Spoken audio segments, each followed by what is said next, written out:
Section 1. The Secret Life of Springfield's Background Characters. There is a man in Springfield who has appeared in over 700 episodes of The Simpsons. He has never driven a plot forward in any meaningful way. He has never been the reason anyone tuned in on a Sunday night. He stands in the background of crowd scenes, sits in the corner of Moe's Tavern, shuffles through the hallways of Springfield Elementary, and watches the chaos of this town unfold from a comfortable, permanent distance. His name, in the canonical sense, is not fully established, though fans have assembled one from fragments over decades of close viewing. He is recognized most readily by his white cowboy hat and his habit of firing pistols into the air during moments of civic celebration, as though the discharge of firearms into populated airspace is the appropriate community response to good news.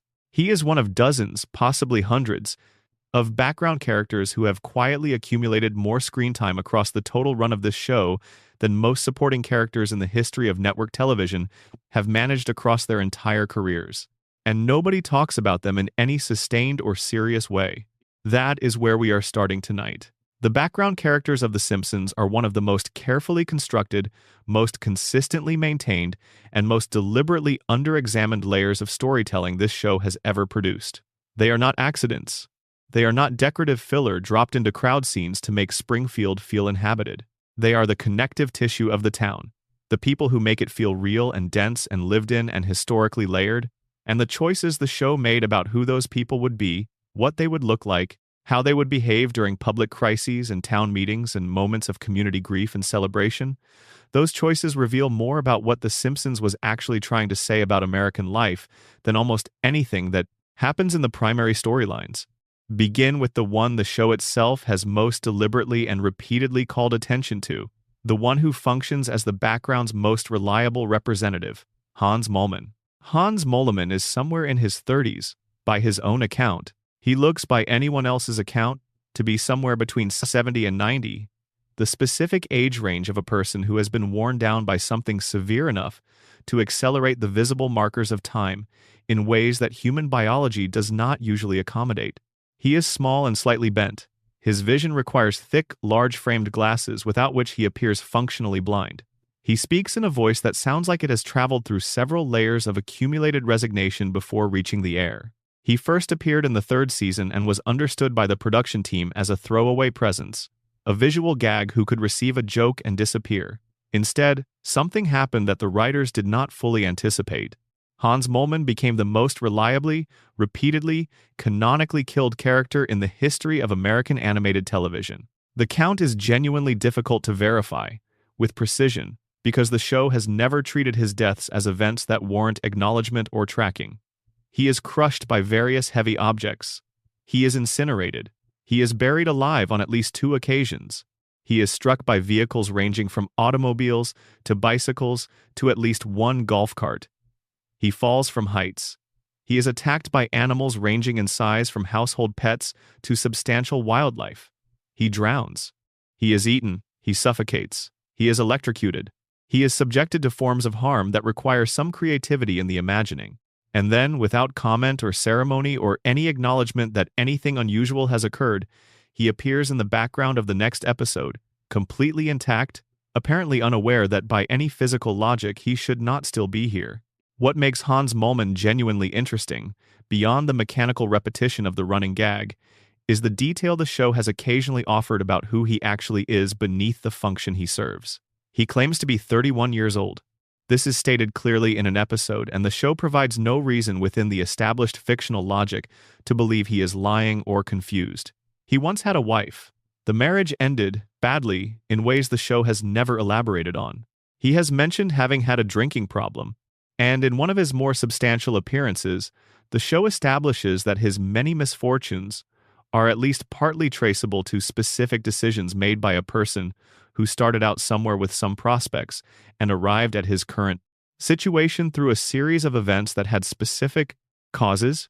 His physical condition, the accelerated aging, the apparent frailty, the specific ways his body has failed to maintain itself at the rate that 31 years of living should produce, is not presented as something he was born into. It is presented as something that happened to him. The 31 years old detail is the one that stays with you, the one that the comedy cannot entirely flatten if you let it land properly. Hans Moleman does not look 31. He looks like a man who has experienced a full lifetime's worth of difficulty in what should have been the middle portion of his years, a man who has been weathered and diminished by something that left no obvious mark beyond the comprehensive mark it left on every visible surface of his body. Springfield has done something to him. Whatever Springfield does to people, whatever the combination of environmental, social, economic, and institutional forces that the show has been documenting across 36 seasons does to the people living inside it. Hans Moleman is what the most extreme version of that effect looks like. He is the living answer to the question of what happens to the people the town uses up most thoroughly.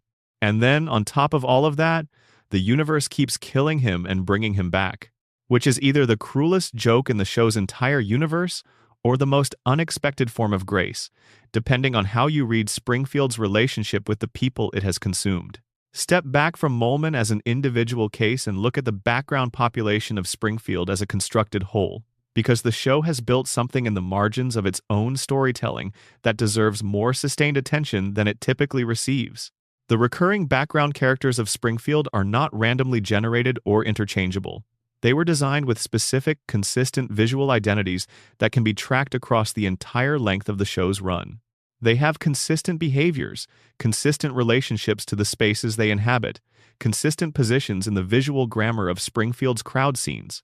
They are, collectively, a portrait of a specific kind of American community at a specific moment in American history, and the portrait is more detailed and more precise than any individual episode's plot tends to make visible. The sea captain, whose name is eventually identified within the show's mythology as Captain Horatio McAllister, is a figure who appears in scenes that have nothing to do with maritime activity because he is a person who has a maritime professional identity, but who lives in Springfield, and therefore participates in the full range of Springfield's civic and social life.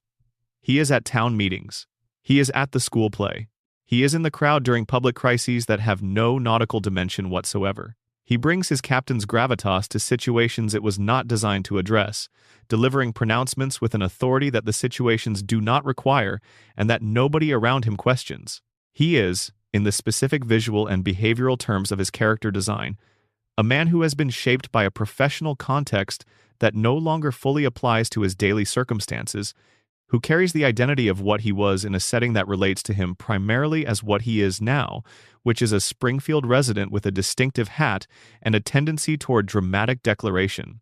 The comic book guy, whose canonical name, Jeffrey Albertson, was revealed in a later season in a decision that the writers themselves have expressed retrospective uncertainty about, is one of the most precisely observed character studies in the show's entire background population.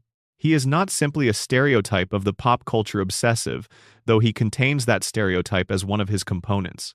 He is a specific, detailed, internally coherent portrait of a particular kind of person, someone who is educated beyond what their circumstances have rewarded, who is deeply passionate about things that the mainstream culture around them consistently refuses to take seriously, who has constructed an armor of irony and contemptuous expertise as a defense against a world that has repeatedly signaled that his particular form of investment in particular things is not valued.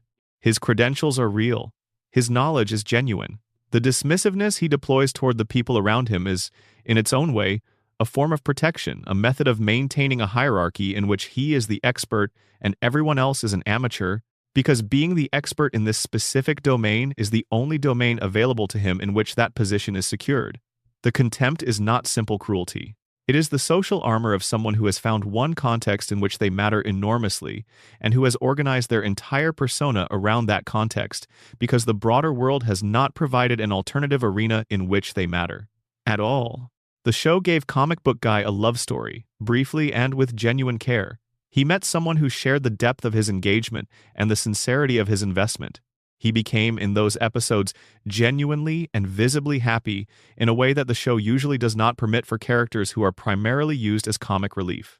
His happiness and the fact that it was centered on being understood by someone else, on finding a person who looked at what he cared about and recognized it as worth caring about, revealed the real content of his character more directly than any amount of ironic put-down had done. The person underneath the contempt was not contemptible. The person underneath the contempt was lonely in the specific way that people are lonely when their particular way of caring about the world has no reliable audience. Then the relationship resolved, and he returned to his position behind the counter, and the contempt returned with him, and the armor was back in place. And Springfield continued as Springfield continues. But for one episode, you saw who he was, and it was enough to make every subsequent appearance slightly different if you were paying attention. Groundskeeper Willie occupies a position in the show's secondary character ecosystem that is genuinely singular, because Willie is one of the few background characters whom the show has allowed to be, consistently and without apology, more competent than the situations around him.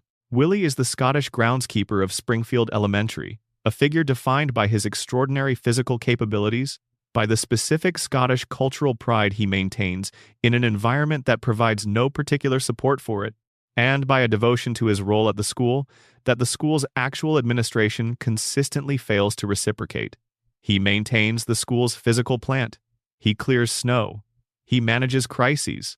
He is present during every disaster that befalls Springfield Elementary with a practical competence that no one else in that building, including the principal and the faculty, reliably demonstrates. He lives in a shack on the school grounds. He earns wages that the show has established, in the occasional moments when actual numbers are mentioned, as falling below any reasonable standard of comfort. He has referenced Scotland, his homeland, with a mixture of longing and a particular kind of bitterness that suggests his departure from it was not entirely a matter of choice. Something ended. Something required him to leave and go very far away and restart from nothing, and what he restarted from nothing in was the position of groundskeeper at an underfunded elementary school in Springfield, and he has been there ever since. The interesting thing about Willie's competence is the specific relationship it has with recognition. Willie is competent. Willie is demonstrably the most physically capable person in most situations the show places him in. He runs toward fires. He tries to pull people out of danger. He is present and functional in situations where everyone else is paralyzed or useless or engaged in the kind of panicked ineffectiveness that Springfield's adults tend to default to under pressure. And he receives, for this competence and for this willingness and for this consistency of engagement, almost exactly nothing. He is used when the situation demands someone who can actually do something. He is ignored when the situation has passed. His heroism, such as it is absorbed by the emergency that required it and leaves no residue in the institutional memory of the school or the community. He has attempted, in the Treehouse of Horror episodes and in several canonical ones, to rescue people from fires specifically, and he has been struck in the back by an axe in at least 2 of those attempts. The axe in the back is the show's recurring joke about Willie, and it is the kind of joke that lands as comedy precisely because it has the exact shape of the experience of a certain kind of person.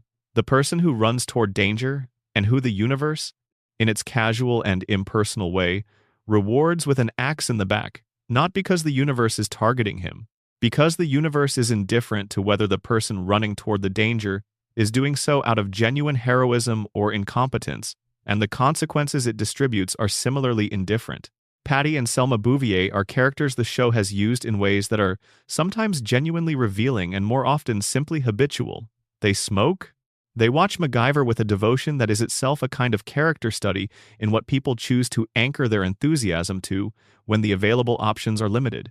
They work at the Department of Motor Vehicles in the specific capacity of people who have decided that their relationship with the public they serve will be managed primarily through discouragement. They dislike Homer. This dislike is mutual and has been sustained across 36 years without significant evolution in either direction. Selma's situation, if you examine it with any sustained attention, is one of the quietly sadder things the show maintains in its margins. She wants a child. This desire appears across the show's run with enough frequency and enough consistency to constitute a real character trait rather than an occasional plot device. She adopts a baby in one storyline. She marries multiple times, each marriage failing in ways that are played primarily for comedy but which, examined together, describe a woman who keeps extending trust and keeps being failed by the people she extends it to. She wants a family.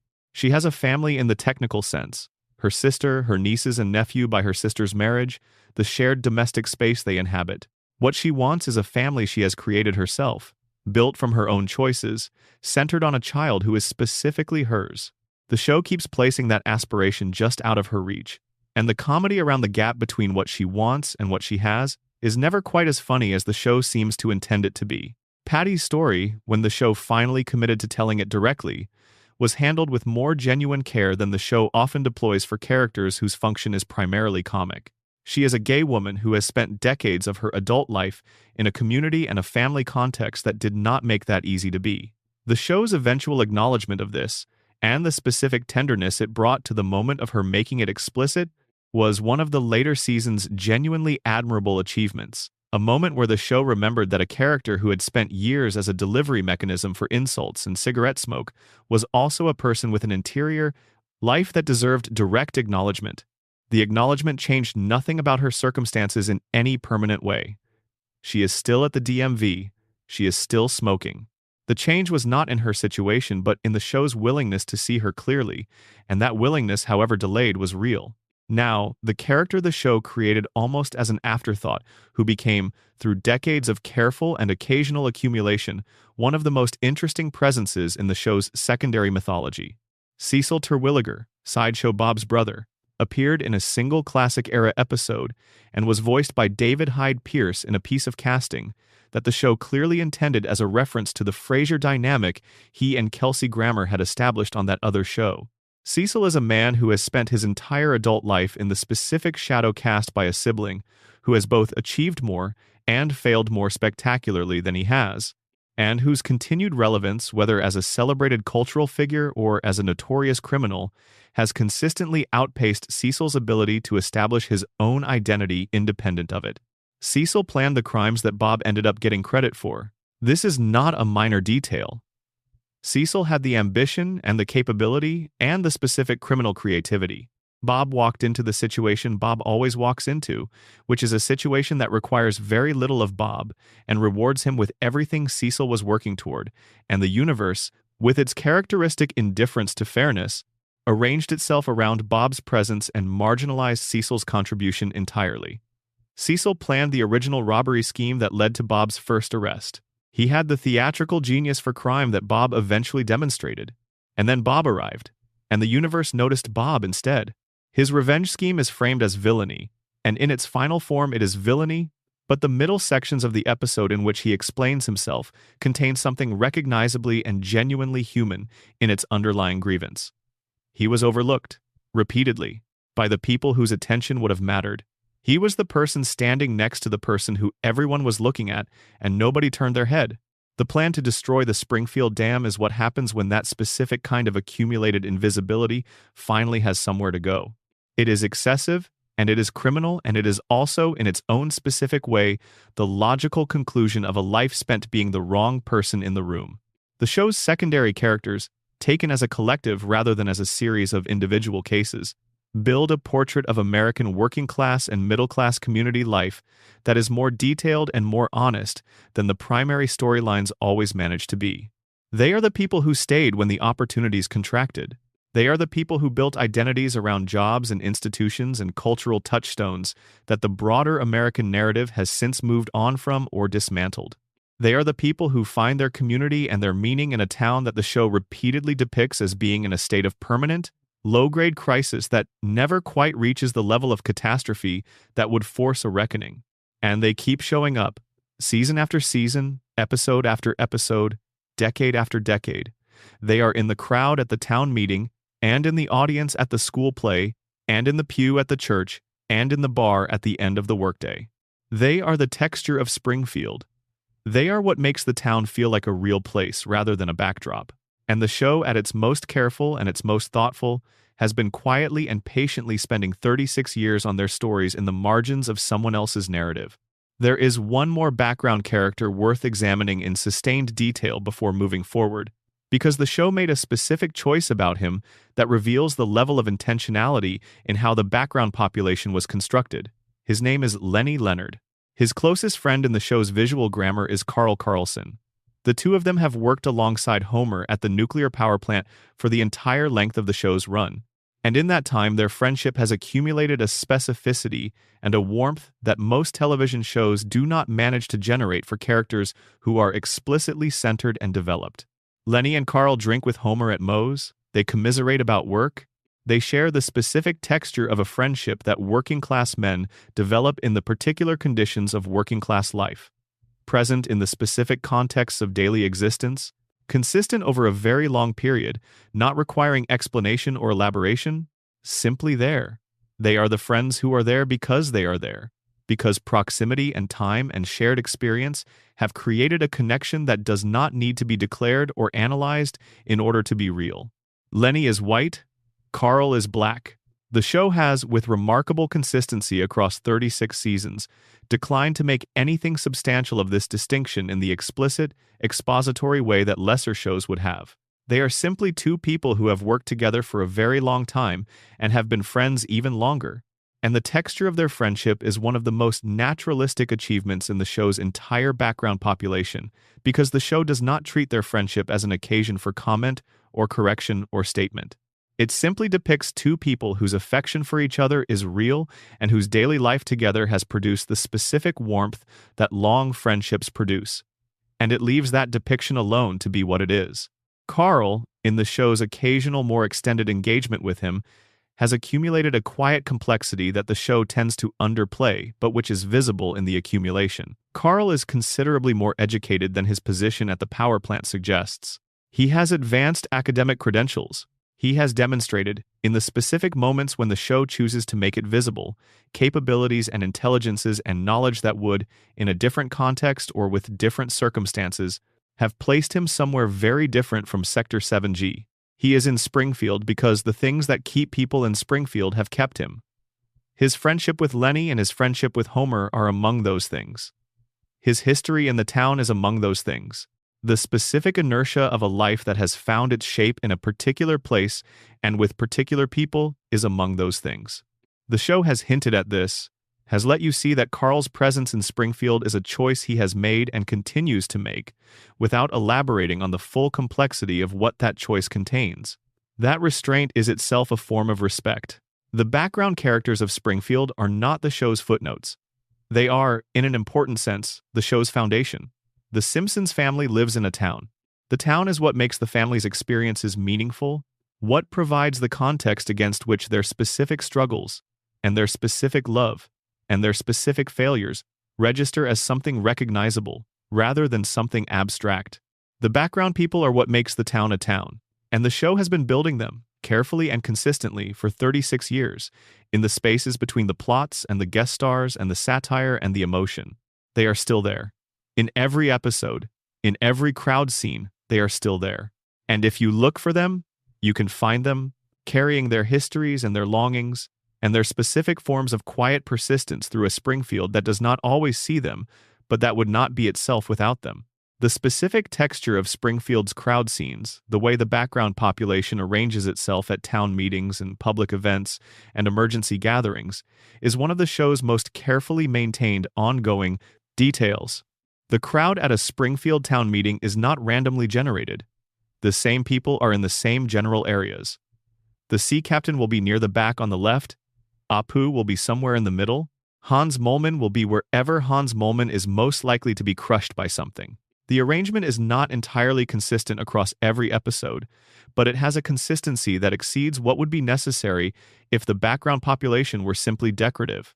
What this consistency does is create the specific quality of an actual community, a group of people who have developed the habits of shared space over long enough a period that their spatial arrangements at public events have a familiar, settled quality. They have been coming to these meetings for decades. They have their spots. The show's production team has, across 36 seasons, maintained enough continuity in the crowd's composition to generate this effect. And the effect is more important to the show's world-building than any individual background character's story. The evolution of the background population across the show's run is worth brief examination, because certain characters who began as background figures have acquired, through the specific mechanism of the show's willingness to occasionally bring peripheral characters into focus, biographies that were never initially planned. The backstory accumulation is not always consistent. The show has contradicted specific details of background characters' histories across different episodes, but the accumulation is real. The show has been quietly building the population of Springfield for 3.5 decades, and the population that has been built is deeper and stranger and more specifically imagined than the surface of any individual episode typically makes visible. The specific question of what brings people to Springfield and what keeps them there, the question of why this particular population, with its specific combination of capabilities and limitations and ambitions and constraints, ended up in this specific town is a question the show has answered differently for different characters in different episodes, but the aggregate of those answers forms a portrait of a community assembled from the specific processes by which people end up in the places they end up. Some of them were born there and never had the economic or social resources to build a life anywhere else. Some of them came for reasons that made sense at the time and never quite managed to leave when the reasons changed. Some of them are there because the thing that brought them there is the thing that sustains them. Mo is at Mo's because Mo's is where he is needed, and being needed is the one form of groundedness that the specific form of his loneliness can accommodate. The background population of Springfield is, in this reading, not the background of the Simpsons story, but the full population of a real community, most of whose stories the show can only tell in fragments across its enormous run. The fragments, assembled, constitute one of the most detailed and most human portraits of an American community that the medium of television has ever produced. Not because any individual background character has been given the development that a primary character receives, but because 36 years of consistent, careful background population has produced the specific texture of a real place, the sense that the community around the family has its own weight and its own history and its own ongoing life that continues, whether or not the camera is looking at it. The show will never tell all of those stories. It cannot. The run would need to be considerably longer than 36 seasons to tell all the stories that the background population of Springfield contains, and even then the telling would be incomplete. But the stories are there. In every crowd scene, in every background, in every shot of a town meeting where the same familiar faces are arranged in their familiar spots, the stories are accumulating. And if you pay attention, if you look at who is in the background and notice that they are the same people they were last episode and the episode before that they have been present in the specific places they occupy. For the entire length of your time with this show, you get the specific feeling that the show has been working to produce since its first episode. The feeling that Springfield is real. Not real in the sense that it exists on a map. Real in the sense that matters, which is the sense in which you have been living alongside the people in it for long enough that their absence would be felt. The specific quality of Springfield's social memory, how the town remembers what it chooses to remember and forgets what it chooses to forget, is a function that runs through every dimension of the background. Population's existence. The background characters are the primary substrate of this social memory. They are the people at the town meeting who remember the last town meeting, who bring to the current crisis the institutional memory of the previous crises, who carry in their accumulated experience the evidence that the current catastrophe is not unprecedented and that the community has survived previous catastrophes through approximately the mechanisms it is currently employing. This is what communities actually are, at their most fundamental. The accumulated memory of shared experience, held in the minds and bodies and habits of the people who were present for it. Springfield's community memory is, the show has established, significantly compromised. The resets that the show produces between episodes are not simply a production convenience. They are a feature of how this specific community functions. Springfield forgets because forgetting is the mechanism by which the community survives its own history. A Springfield that fully remembered every catastrophe it has experienced, every dome and every nuclear near-miss and every environmental crisis and every scandal and every revelation about the specific forms of institutional failure and corruption that its major institutions have been perpetrating against its population, would be a community that could not continue to function inside the specific institutional structures that produce those catastrophes. The forgetting is not incidental to the functioning.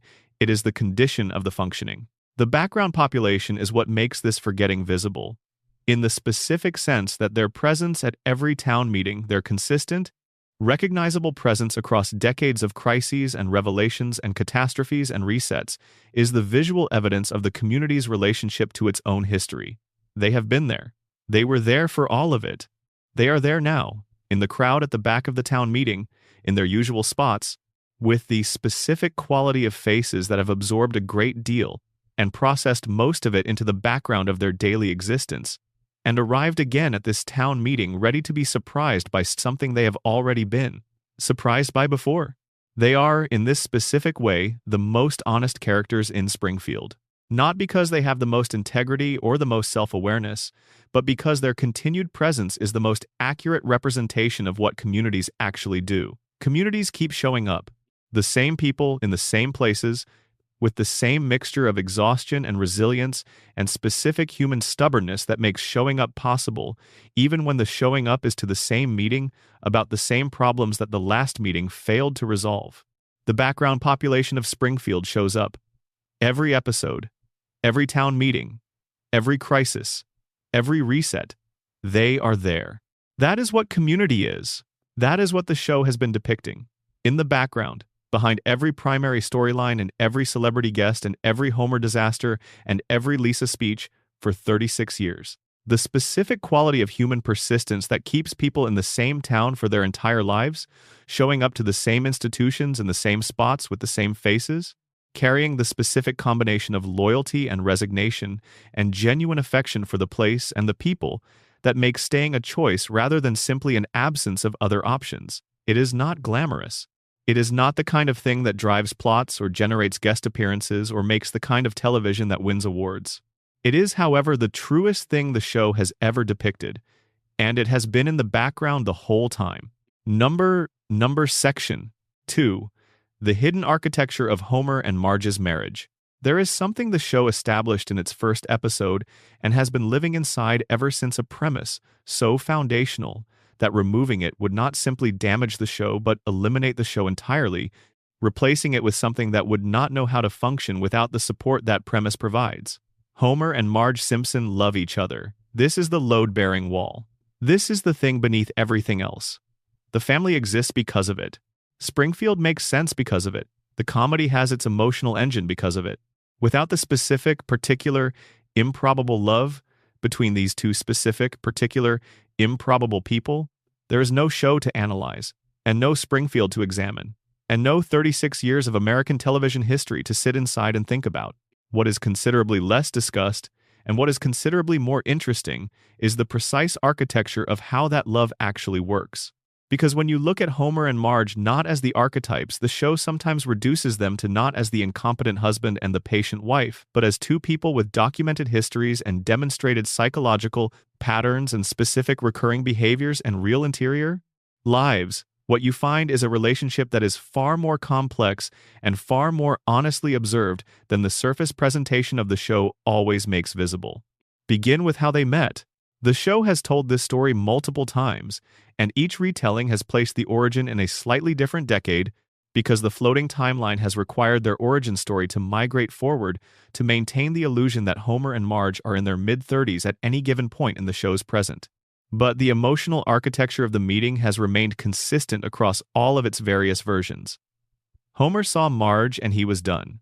Completely and immediately done, in the way that certain people are done by certain other people before any rational evaluation of the situation has been possible, before they know anything about the person except the fact of them. Homer's love for Marge began at the level of recognition rather than attraction. The recognition that this was the person around whom the rest of his life was going to organize itself, and he committed to that recognition, before he had any real evidence that it was mutual or that the life that organized itself around it would be workable. Marge's response to Homer was different in its tempo and its character. She considered. She evaluated. She arrived at her decision about Homer through a process that involved actual deliberation rather than the immediate conviction that governed his response to her. She looked at Homer and she made a choice, which means that her love, from its very beginning, has been a different kind of thing from his. Homer's love is compelled, in the sense that his feelings about Marge are not things he chose to have and could not have chosen to not have. Marge's love is elected, in the sense that it was arrived at through a process that involved her will and her judgment in ways that Homer's did not involve his. This distinction matters enormously for understanding the specific dynamics of their marriage across 36 years of episodes, because it means that what each of them brings to the relationship is fundamentally different in kind, rather than simply different in expression. Homer brings devotion that has no strategy in it, no calculation, no reserve that is protecting something he would rather not commit. He loves Marge with the particular intensity of a person who cannot believe they have been allowed to have this, and who would do anything, literally anything, to not lose it. His terror of losing her is the clearest window into how completely she has organized his life and what her absence would mean for whatever remains. When Homer believes Marge is about to leave him, the response is not the response of a man who has other options.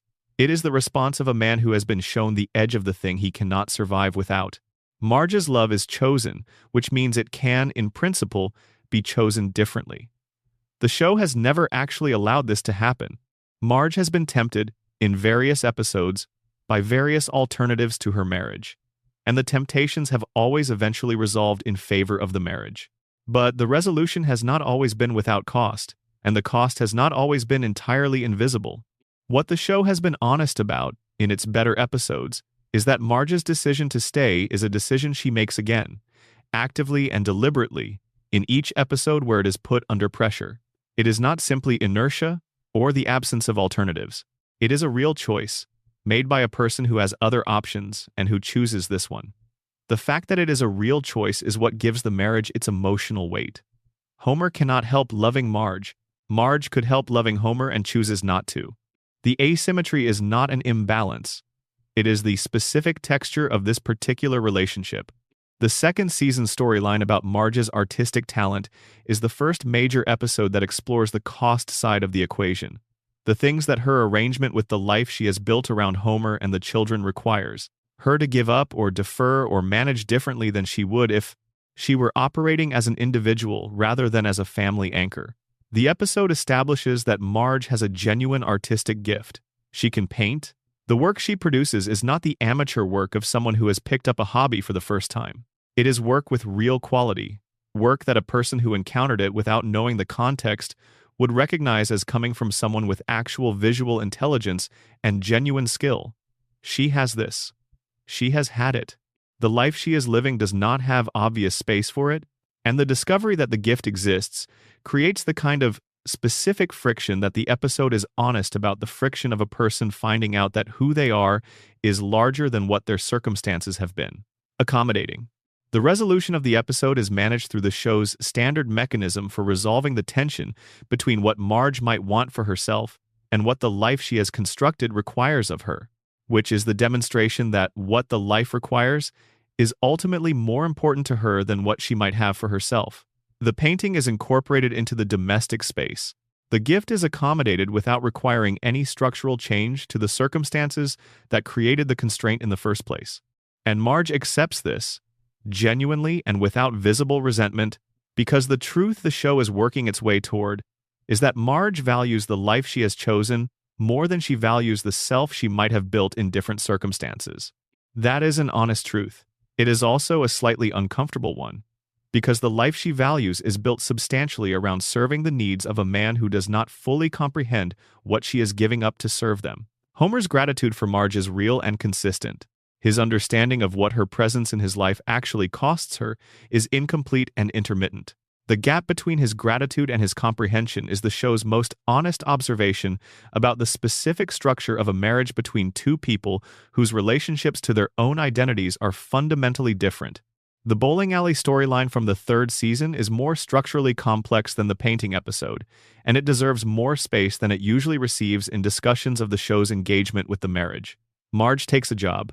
The job is at a bowling alley, and the work itself is not glamorous. But the episode is not about the glamour of the work. It is about what the work gives Marge that the absence of work has been withholding. The context rewards her in ways that her domestic life does not. She is competent and visible and valued in this new context. She develops a relationship with a coworker that the show carefully constructs as an emotional connection that stops before any physical betrayal, but which constitutes a genuine threat to the marriage in the most important sense, which is that it reveals to Marge that she has needs the marriage is not meeting, and that there are contexts in which those needs can be met. The show is being precise about something that is often handled imprecisely in discussions of marital threat. The threat is not primarily the other man. The threat is what the other man makes visible about the marriage, which is the gap between what Marge needs and what Homer provides. The threat is the discovery that Marge has a self that exists outside the context of Homer Simpson and the Simpson household, and that self has requirements that her marriage has not been adequately addressing. The episode's resolution, in which Homer becomes skilled at bowling specifically because Marge is moved by the effort and the dedication, is romantic, and earned within the episode's logic. But what Homer has done is fill the immediate gap without altering the underlying conditions that created it. And the show knows this. The episode does not pretend otherwise. It simply accepts that this is what Homer's love looks like in practice, and that Marge has decided this is enough. The psychology of Homer's fear of losing Marge is one of the most carefully documented things in the show's character work, and understanding it requires understanding Homer's history rather than simply his present. Homer was a motherless child. By the official account of his own history, he grew up believing that the most important person in his early life had left him, had chosen to not be in his life, and that there was nothing he could do about it. This belief shaped him in specific ways that the show has been consistently honest about. His desperate need for approval from the people around him, his tendency to take on enormous risks to secure positive responses from authority figures, his inability to easily accept that the people who love him have chosen to be there without some ongoing performance of worthiness on his part, his terror that the people he loves most will eventually do what his mother appeared to do, which is disappear. Marge has been, for the entirety of their marriage as depicted on screen, the primary person standing between Homer and that specific terror. She is the evidence that contradicts the belief. She is the proof, renewed in each episode, that the most important person in his life has not left him and is not leaving him and has no immediate plan to leave him. The clinging, the grand gestures, the desperate overcorrections when he has made things worse, all of it is the behavior of someone who cannot fully believe in the stability of a love they have never entirely stopped expecting to lose. Homer loves Marge with the specific intensity of a man who has not gotten over the fear that the people who love him leave. Marge's patience with this, her consistent, demonstrated willingness to receive Homer's overcorrections and his disasters and his periodic collapses into catastrophe, is not the patience of resignation. It has been observed by critics as evidence of a woman who has no better options, who stays because the alternative is something she cannot imagine or access. This reading of Marge is wrong, and the show has been clear about why it is wrong across dozens of episodes. Marge stays because she has looked at the full picture of who Homer is, at the failures and the disasters and the cognitive limitations, and the persistent inability to follow through on commitments, and the specific way he is incapable of maintaining any improvement for longer than the episode requires, and she has decided that the person underneath all of that is worth the full weight of what the person underneath requires. This is what the show is saying about love when it is being most honest. Love is not the absence of better options.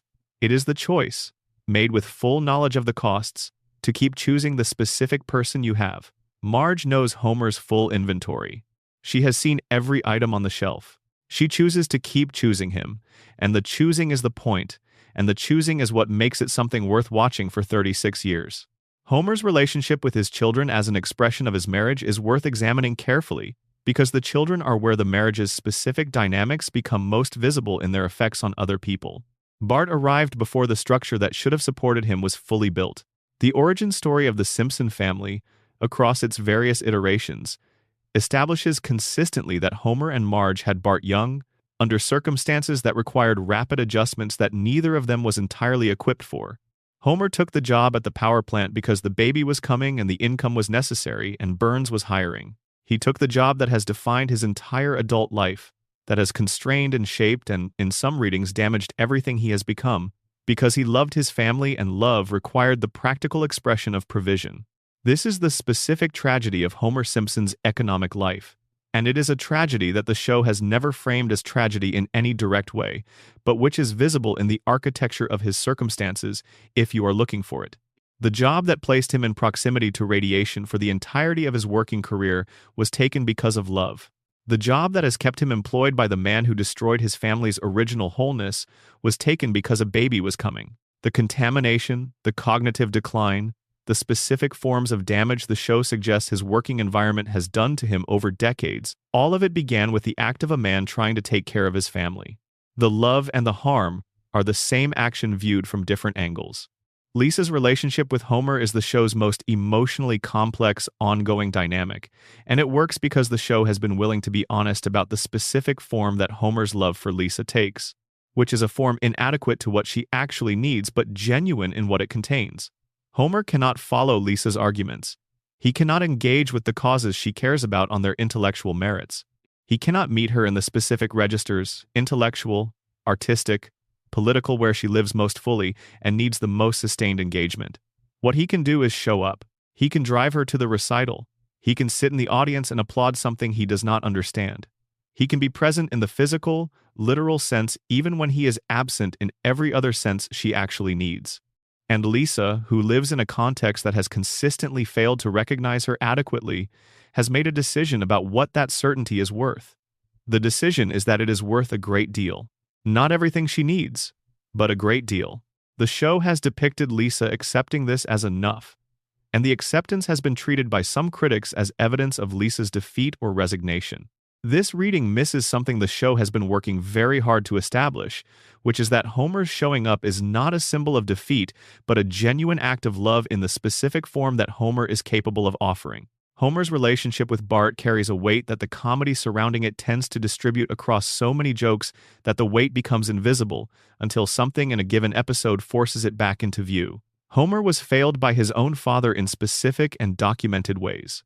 Abe Simpson was a man whose relationship with his son was shaped by his own limitations, by a combination of emotional unavailability and intermittent criticism, and the specific parental failure of communicating, whether intentionally or through the accumulated weight of behavior, that the child in front of him was not entirely the child he had wanted. Homer carries this. He carries it in the way that the things your parents do to you tend to be carried, not as a conscious belief that you have examined and evaluated, but as a shaping force in the background of your behavior that you are mostly unaware of until something external makes the pattern visible. Homer has communicated to Bart, in the moments when the comedy drops away and the show is being direct about what is happening between them, things that he did not intend to communicate and that he would probably be horrified to know he has communicated. He has communicated inadequacy. He has communicated that the child in front of him is not entirely the child he expected or wanted. He has communicated disappointment in ways that have landed harder than he intended because Homer's impact on the people around him consistently exceeds his intention in both directions. And then, in other moments, he and Bart are exactly the same person at different ages, sharing the same wavelength, finding the same things funny, communicating without needing to translate, and the love in those moments is visible and easy and clear. The failure and the love are not contradictions in Homer's relationship with Bart. They are the same relationship viewed across its full range. The hidden architecture of this marriage is not actually hidden. It has been visible from the beginning. It is built out of two forms of love that are different in kind rather than degree. A devotion that cannot help itself, and a choice that keeps being made. And the combination of those two things produces something that the show has been arguing implicitly and sometimes explicitly for 36 years is worth everything it costs. That argument is not always comfortable. The cost is real, and the show has been honest about the cost. But the argument holds, and the marriage holds, and Homer keeps coming home and Marge keeps being there when he arrives, and the architecture beneath that, the specific construction of two specific people choosing each other across an implausible 36 years of everything Springfield can throw at them, is one of the most sustained and most genuinely felt things American television has ever produced. The show's most under-examined dimension of the Homer-Marge dynamic is the question of what Marge actually wanted from her own life before the marriage organized itself around Homer's needs. The painting episode touches it. The bowling episode approaches it from another angle. But the full picture requires assembling fragments from across the show's run into something more coherent than any individual episode provides. Marge Bouvier was a person before she was Marge Simpson. She was a student with her own intellectual interests. She had a relationship with her own future that was not yet organized around another person's career and another person's children and another person's chronic disasters. She was, in certain early flashback episodes, a person who was still in the process of deciding what kind of person she was going to be. And the decision, the specific decision to organize her future around Homer Simpson, was made before that process was complete, which means the person she became as Marge Simpson is not entirely the person she might have become in other circumstances.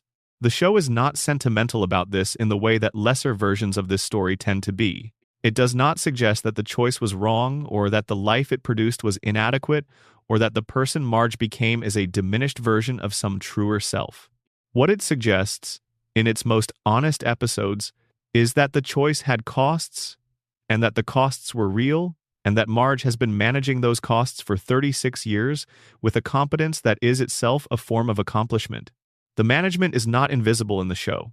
It is the texture of Marge's daily existence, the continuous work of holding the structure together, of anticipating the next disaster and positioning herself to absorb it, of maintaining the emotional environment in which her children can develop and her husband can be himself, without the consequences of being himself, destroying everything they have built. The specific toll of that management is something the show has documented with more precision than it usually gets credit for. Marge has anxiety. The show established this in an episode that treated her anxiety not as a quirk or a character note, but as a real condition with a real history and real effects on her daily functioning. Her anxiety is the product of specific, accumulated experiences of living with Homer's specific form of chaos for long enough that her nervous system has organized itself around the expectation of catastrophe rather than the hope of stability. She is anxious because the environment her life has placed her in is genuinely, chronically anxiety-producing, and the specific intelligence she brings to her anxiety, the anticipatory quality, the constant low-level monitoring of the conditions around her for signs of impending disaster, is an adaptation to real conditions rather than a response out of proportion to a stable environment. What Homer does not understand about this, what the show has been precise about him not understanding, is that Marge's apparent calm is not evidence of the absence of anxiety.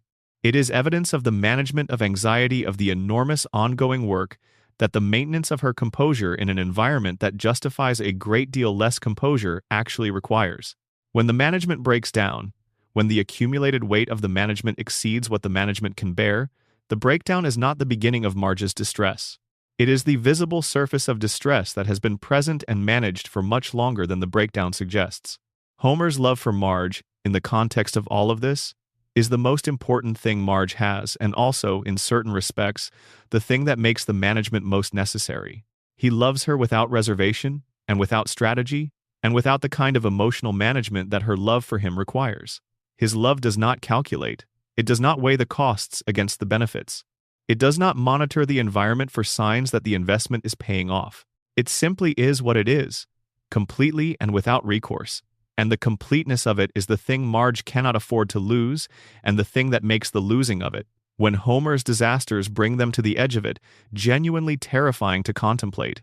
The episodes in which Marge's emotional reality breaks through the surface of the management, the episodes where the composure fails, and the genuine complexity of what she has been carrying becomes visible, are the show's most emotionally precise engagements with her character. They are not the episodes in which she expresses displeasure at Homer's latest catastrophe. Those are surface. The episodes that matter are the ones where something older and deeper than the immediate crisis is briefly visible, where the specific exhaustion of decades of management, and the specific love that makes the management worth it, and the specific ambivalence of a person who has chosen her life with full knowledge of its costs, and still occasionally wonders about the costs, all of it is visible simultaneously, in the same frame, in the same moment. Those moments are among the most honestly observed things in the show's entire run, and they are brief, and they resolve, and the management resumes, and the structure holds, and Homer comes home and Marge is there, as she has always been, as she will be in every episode that follows. The architecture is intact. The load-bearing wall is standing. Section 3. Bart Simpson's Forgotten Darkness. Bart Simpson was supposed to be the protagonist. In the developmental stages of the show, in the earliest conversations about what The Simpsons was going to be and who was going to carry it, Bart was the engine. He was the rebel, the kid who said the things you were not allowed to say, and who did the things the rules prohibited, and who got away with enough of it to make watching him feel like a vicarious act of liberation from every constraint that organized your own considerably more compliant childhood. He was the answer to a decade of family-friendly television that had been telling children what they should be. Bart Simpson was going to tell them what they actually were. And then Homer happened. Homer started pulling focus in the first season, and by the second season, the writers had identified something they had not entirely planned for, which was that a character whose limitations were not played as obstacles to competence, but as the actual character itself, whose specific cognitive profile and specific relationship with the world around him made him not just an incompetent adult, but a unique and inexhaustible comic engine was. simply more useful to the show than any 10-year-old rebel could be.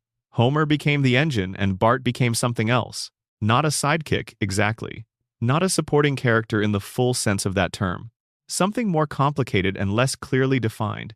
A character who still matters to the show and to the audience, but who has been partially displaced from the role he was designed to occupy without being fully relocated to another. The consequence of that displacement is the specific form of Bart Simpson that the show has presented across 36 seasons. A character who is simultaneously central and peripheral, who drives plots and receives them, who is capable of carrying an episode and capable of disappearing into the background of one, whose story has never been entirely told because the show that was going to tell it became a different show before the telling was finished. But the story is still there.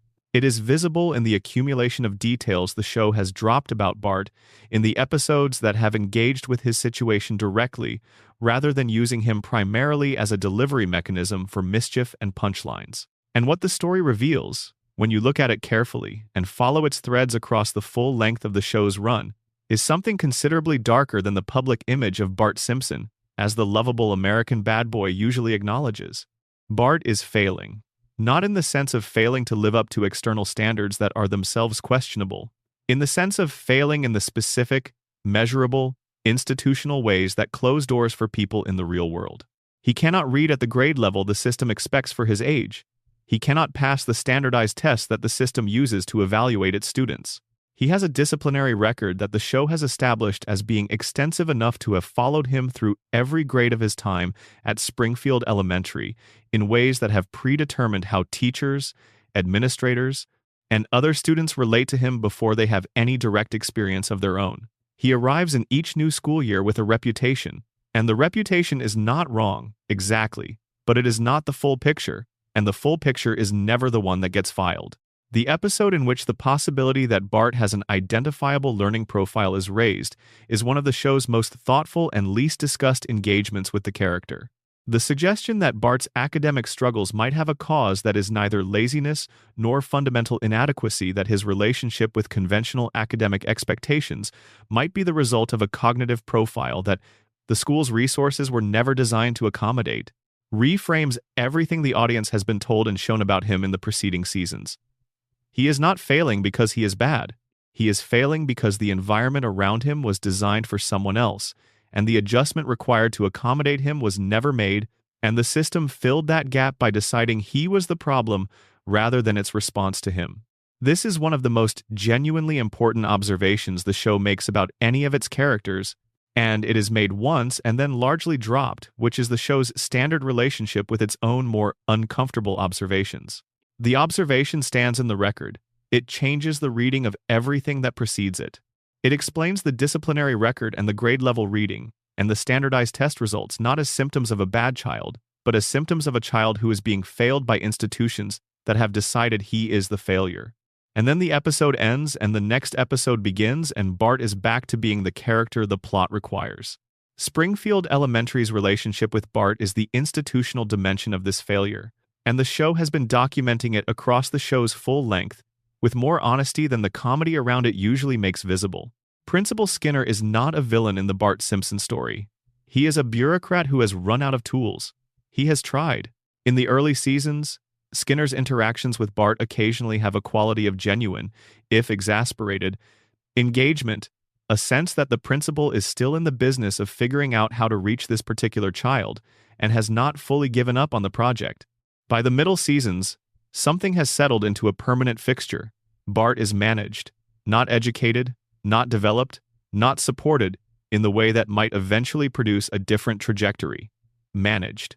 The school's job, as Springfield Elementary has come to understand it with respect to Bart Simpson, is to keep him contained enough that the educational environment around him can function for the other students. His own educational development has become secondary to the logistical problem he presents. This is a specific kind of institutional failure that is depicted with remarkable precision in the show's ongoing treatment of Bart's school life. It is the failure mode that public education systems produce when their resources are insufficient to address the full range of needs their students present, and when the path of least resistance is the path of managing difficult cases, rather than addressing them. Springfield Elementary is chronically underfunded. The school has lost programs. The teachers are not, for the most part, villainous or negligent. They are overextended and under-resourced, operating in a system that has not given them what they would need to genuinely address the Barts in their classrooms. The failure is systemic. But the person who bears the cost of the systemic failure is Bart.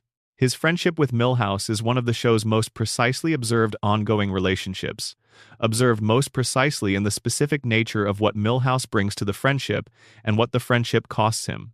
Milhouse Van Houten is loyal to Bart in the manner of the deeply, sometimes irrationally devoted. He follows Bart into situations that any observer, with even minimal risk assessment capability, would identify as likely to end badly. He accepts the blame for things that are not his fault.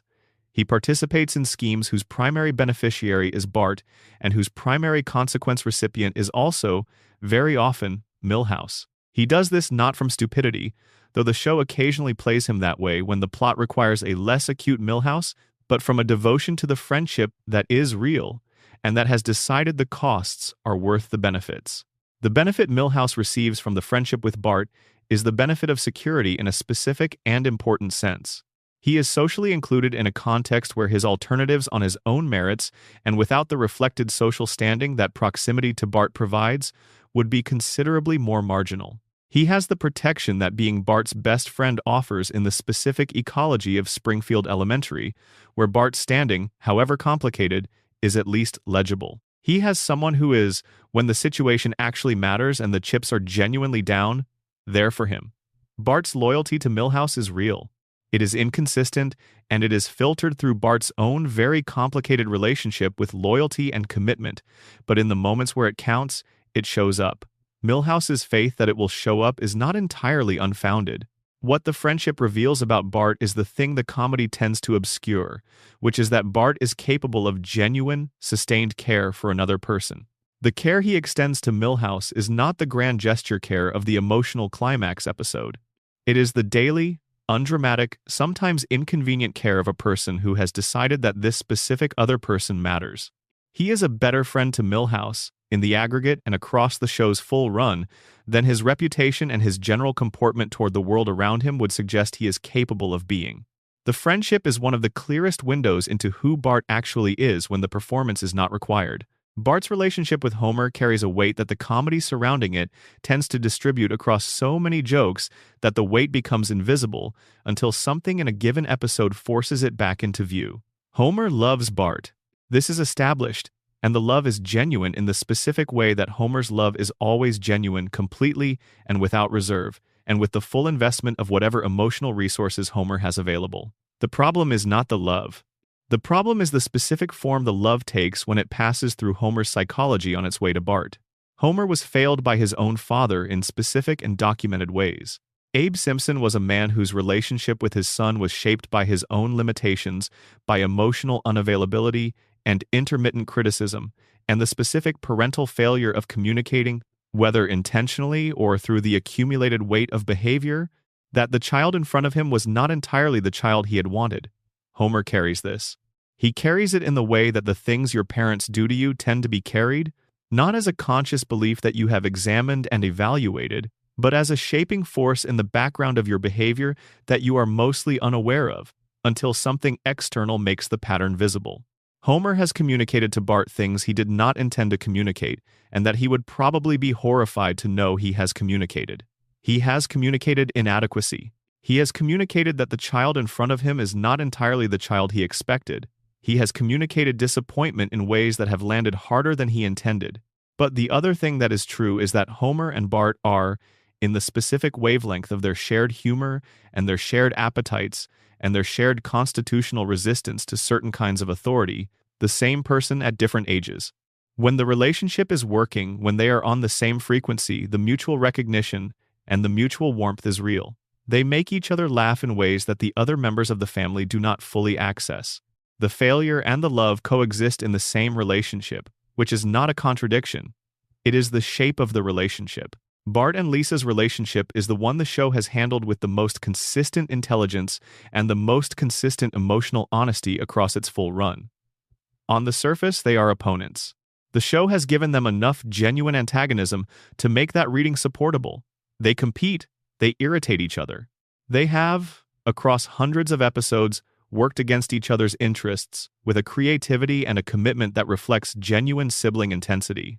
But the show has also established, in the moments between the antagonism and beneath the surface of the competition, that Bart and Lisa are each other's most important relationship in certain critical ways. Bart protects Lisa. This is not performed or announced. It simply happens when it needs to happen. He defends her against the specific forms of bullying and exclusion that the Springfield elementary ecology generates toward her, and he does it without making it a statement or a gesture, without the kind of dramatic framing that the show uses for its big emotional beats. He simply, when she is in trouble, is there. And Lisa understands Bart in the specific way that only someone who has been watching him closely for his entire visible life can understand him. She sees the person underneath the performance, the person who is smarter than his grades document and more sensitive than his behavior advertises, and who has organized his entire external presentation around the persona of Bart Simpson because the persona is manageable in ways that the actual person is not. She knows who he is. She has always known who he is. The forgotten darkness of Bart Simpson is not a secret the show has been hiding. It is a truth the show has been telling in fragments across 36 seasons, distributed through enough comedy and enough other storylines that it is easy to receive each fragment separately rather than assembling them into the full picture. The full picture is of a child who was failed early by the systems designed to support him, who built a workable identity out of the materials the failure left him with, who has been living inside that identity for 36 years without quite enough space in the show's priorities to figure out who he would be if the systems had served him better. That is not the story of a cartoon bad boy. That is the story of a real kind of child, in a real kind of community, under real kinds of institutional and familial conditions. And the show has been telling it all along. The specific relationship between Bart and his education deserves more time than the summary treatment allows. Springfield Elementary is an institution that has failed Bart across every dimension of what educational institutions are supposed to provide, and the failure has been so consistent and so comprehensively documented across the show's run that it constitutes one of the show's most sustained social observations. The school does not simply fail to teach Bart, it fails to see him, which is the more fundamental failure and the one with the more consequential long-term effects. Teachers have categories into which students are sorted. The categories determine what the teacher expects from the student, and the expectations shape the attention the teacher directs toward the student, and the attention determines what the student receives from the educational relationship. Bart was sorted into a category very early in his educational history, and the category is the category of the student from whom nothing is expected and toward whom no significant educational investment will therefore be directed. He is managed rather than taught. He is supervised rather than cultivated. He is the student whose presence in the classroom is an obstacle to be worked around rather than a resource to be developed. What the show has occasionally shown, in the episodes where a teacher or an adult engages with Bart outside the frame of his established category, is that the person inside the category is considerably more interesting and more capable than the category accounts for. His capacity for creative problem-solving is enormous. His spatial intelligence and his physical capability are evident. His social intelligence, the ability to read a room, to understand the dynamics of a group, to know where the leverage is in a social situation and how to apply it, is at a level that most adults in Springfield cannot match.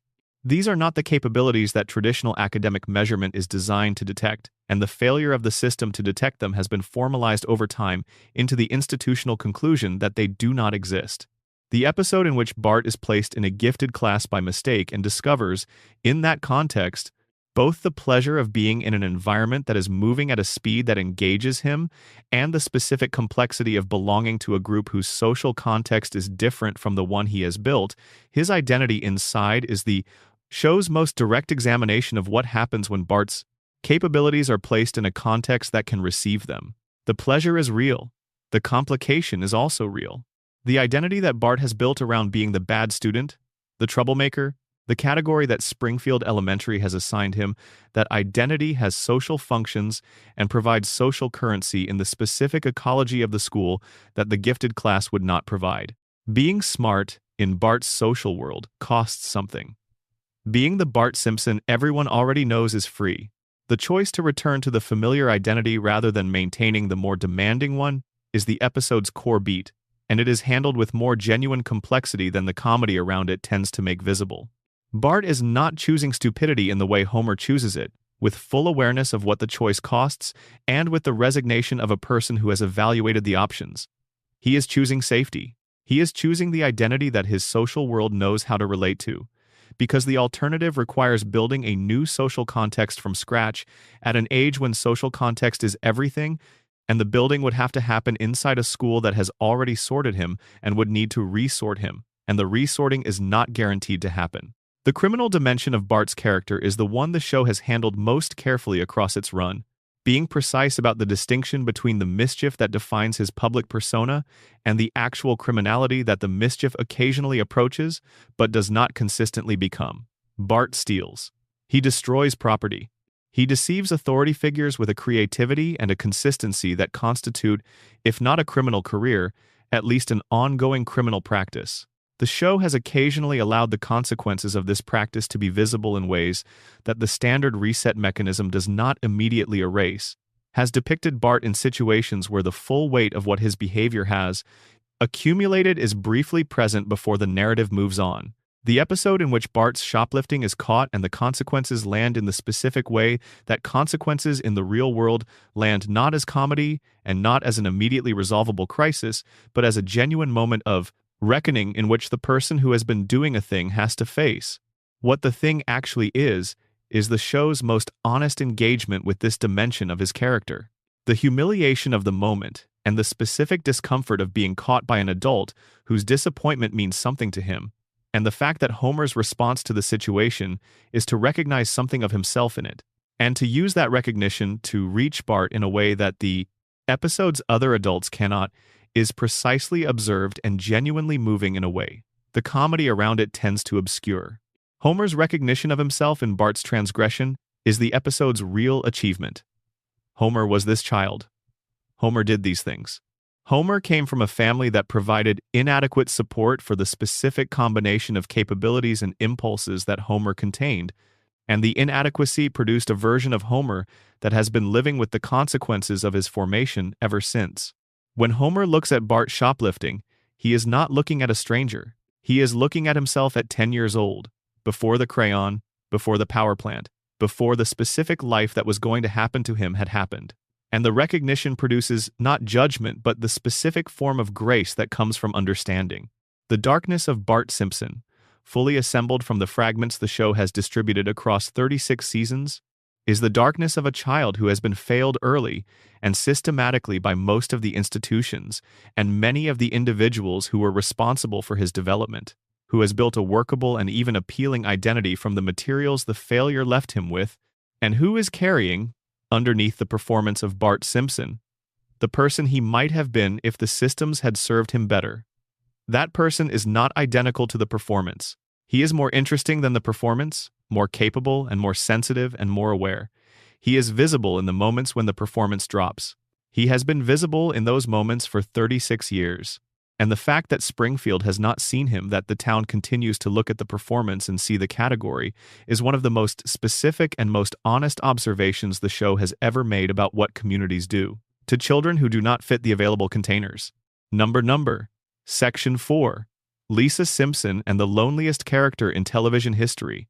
There is a recurring moment in The Simpsons that is so familiar it has become part of the show's visual grammar, something the audience absorbs without consciously registering it anymore. Lisa Simpson is in a room full of people. She is saying something important. She is saying something true. She is saying something that, if the people in the room were capable of genuinely receiving it, would change the situation for the better in some measurable way. And nobody in the room is listening. Not because they have evaluated what she is saying and found it wanting. Not because they have engaged with her argument and determined that it fails on its merits. They are not listening because Lisa is the kind of person they have already decided not to listen to, and the content of what she is saying has nothing to do with that decision. The decision was made before she opened her mouth. This moment happens in essentially every episode that centers on Lisa, and in most episodes where she appears in a substantial supporting role. It is so consistent, so reliably reproduced across 36 seasons, that the consistency itself becomes the story. The show is not simply depicting a child who is sometimes ignored. The show is depicting a systematic, institutional, community-wide refusal to engage with a particular kind of intelligence in a particular kind of person. And it has been depicting it with enough specificity and enough consistency to constitute one of the most sustained character studies in the history of American television. Lisa Simpson is 8 years old. She is a saxophone player of genuine accomplishment who practices daily and experiences her instrument as the primary emotional language through which she processes the specific loneliness of being who she is, in the specific place she inhabits. She is academically advanced beyond the level that Springfield Elementary is equipped to address. She is politically engaged in ways that the adult community around her cannot meaningfully respond to. She is ethically serious in a context where ethical seriousness is not rewarded and is, in fact, often actively penalized. She has an IQ that the show has pegged at various impressive numbers across its run, and she is surrounded by people whose IQs the show has established as consistently and substantially lower than hers, and she is 8 years old, and she has been 8 years old for 36 years, and the gap between what she needs and what her environment can provide has been the subject of the show's most consistent and most genuinely painful ongoing storyline. The saxophone is the first place to spend time, because the show has made it do a great deal of thematic work, and because what it does thematically is not always made explicit in the episodes themselves. Lisa plays saxophone. This is one of the first things established about her as a character. And the specific quality of her relationship with the instrument, the way the show depicts it as something she goes to when the rest of her life has become too heavy, when the gap between who she is and what her circumstances accommodate has been made too vivid to manage, establishes it not as a talent she has, but as a need she meets through a specific practice. The choice of saxophone as Lisa's instrument is also a choice about cultural context that the show has never been entirely explicit about, but which has always been present. The saxophone in American musical culture has a particular history, its deepest roots in jazz, in blues, in the Black American musical traditions that produced some of the 20th century's most important art. Lisa's devotion to the instrument is a devotion to a specific musical lineage, and the show has, in its better episodes, allowed Lisa to be inside that lineage rather than simply adjacent to it. Her musical heroes are real figures. Her understanding of the music is not superficial. She plays an instrument with deep cultural and emotional content, and she plays it seriously, in the specific sense of taking the music seriously as something that matters, rather than as an accomplishment to be performed for the approval of adults. The loneliness runs in two directions simultaneously, and understanding both directions is important for understanding the full shape of Lisa's situation. The first direction is the loneliness of difference, the isolation produced by being substantially more intelligent, substantially more developed in certain critical ways, than the people around you, particularly when you are a child, and the people around you are your age peers, and the social consequences of that difference are immediate and concrete. Lisa does not have friends in the way that Bart has friends. She has attempted to have friends. The show has depicted, with genuine precision, the specific difficulty of the attempt.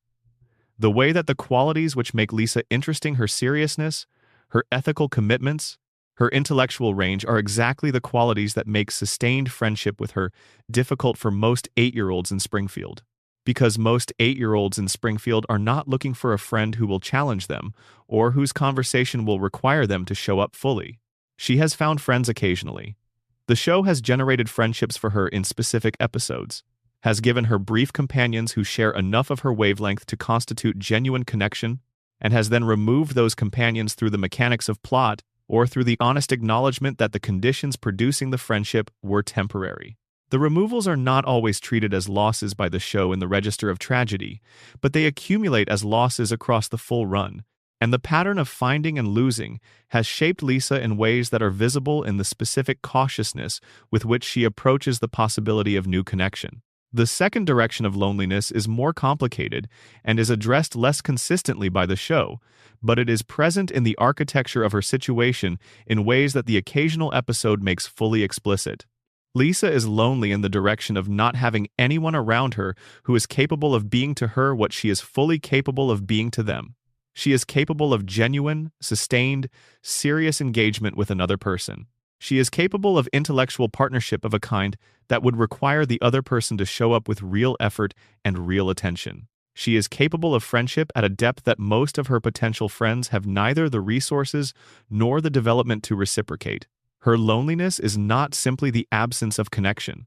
It is the absence of adequate connection, that meets her at the level she is capable of operating at, and that specific form of loneliness is more difficult to address than the simpler kind because it cannot be resolved by the presence of more people. It requires the right person, and the right person in Springfield has not shown up in any sustained way. The episode in which she meets a young violinist who is her peer, someone who is operating at her level, who takes the things she takes seriously with the same seriousness she brings to them, who can talk to her about music and about ideas in the specific register she lives in and needs, is one of the show's most emotionally intelligent explorations of what Lisa needs and what the absence of it costs her. The connection is immediate and genuine. The recognition is mutual. She has found someone who is operating at her frequency, and the quality of the relief that recognition produces is the clearest possible indication of how long she has been carrying the absence of it. And then the episode ends, and the violinist leaves, and Lisa is back where she was, with the specific weight of having been fully seen and having lost that for the second time, which is heavier than never having been seen at all. Her relationship with her father, examined honestly rather than through the soft lens of the show's sentimentality, is one of the most complex things the show maintains. Homer loves Lisa.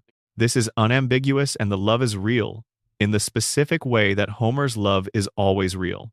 But Homer cannot give Lisa what she most fundamentally needs from a parent, which is the experience of being fully known. Homer cannot follow her arguments. He cannot engage with the things she cares about on their actual terms.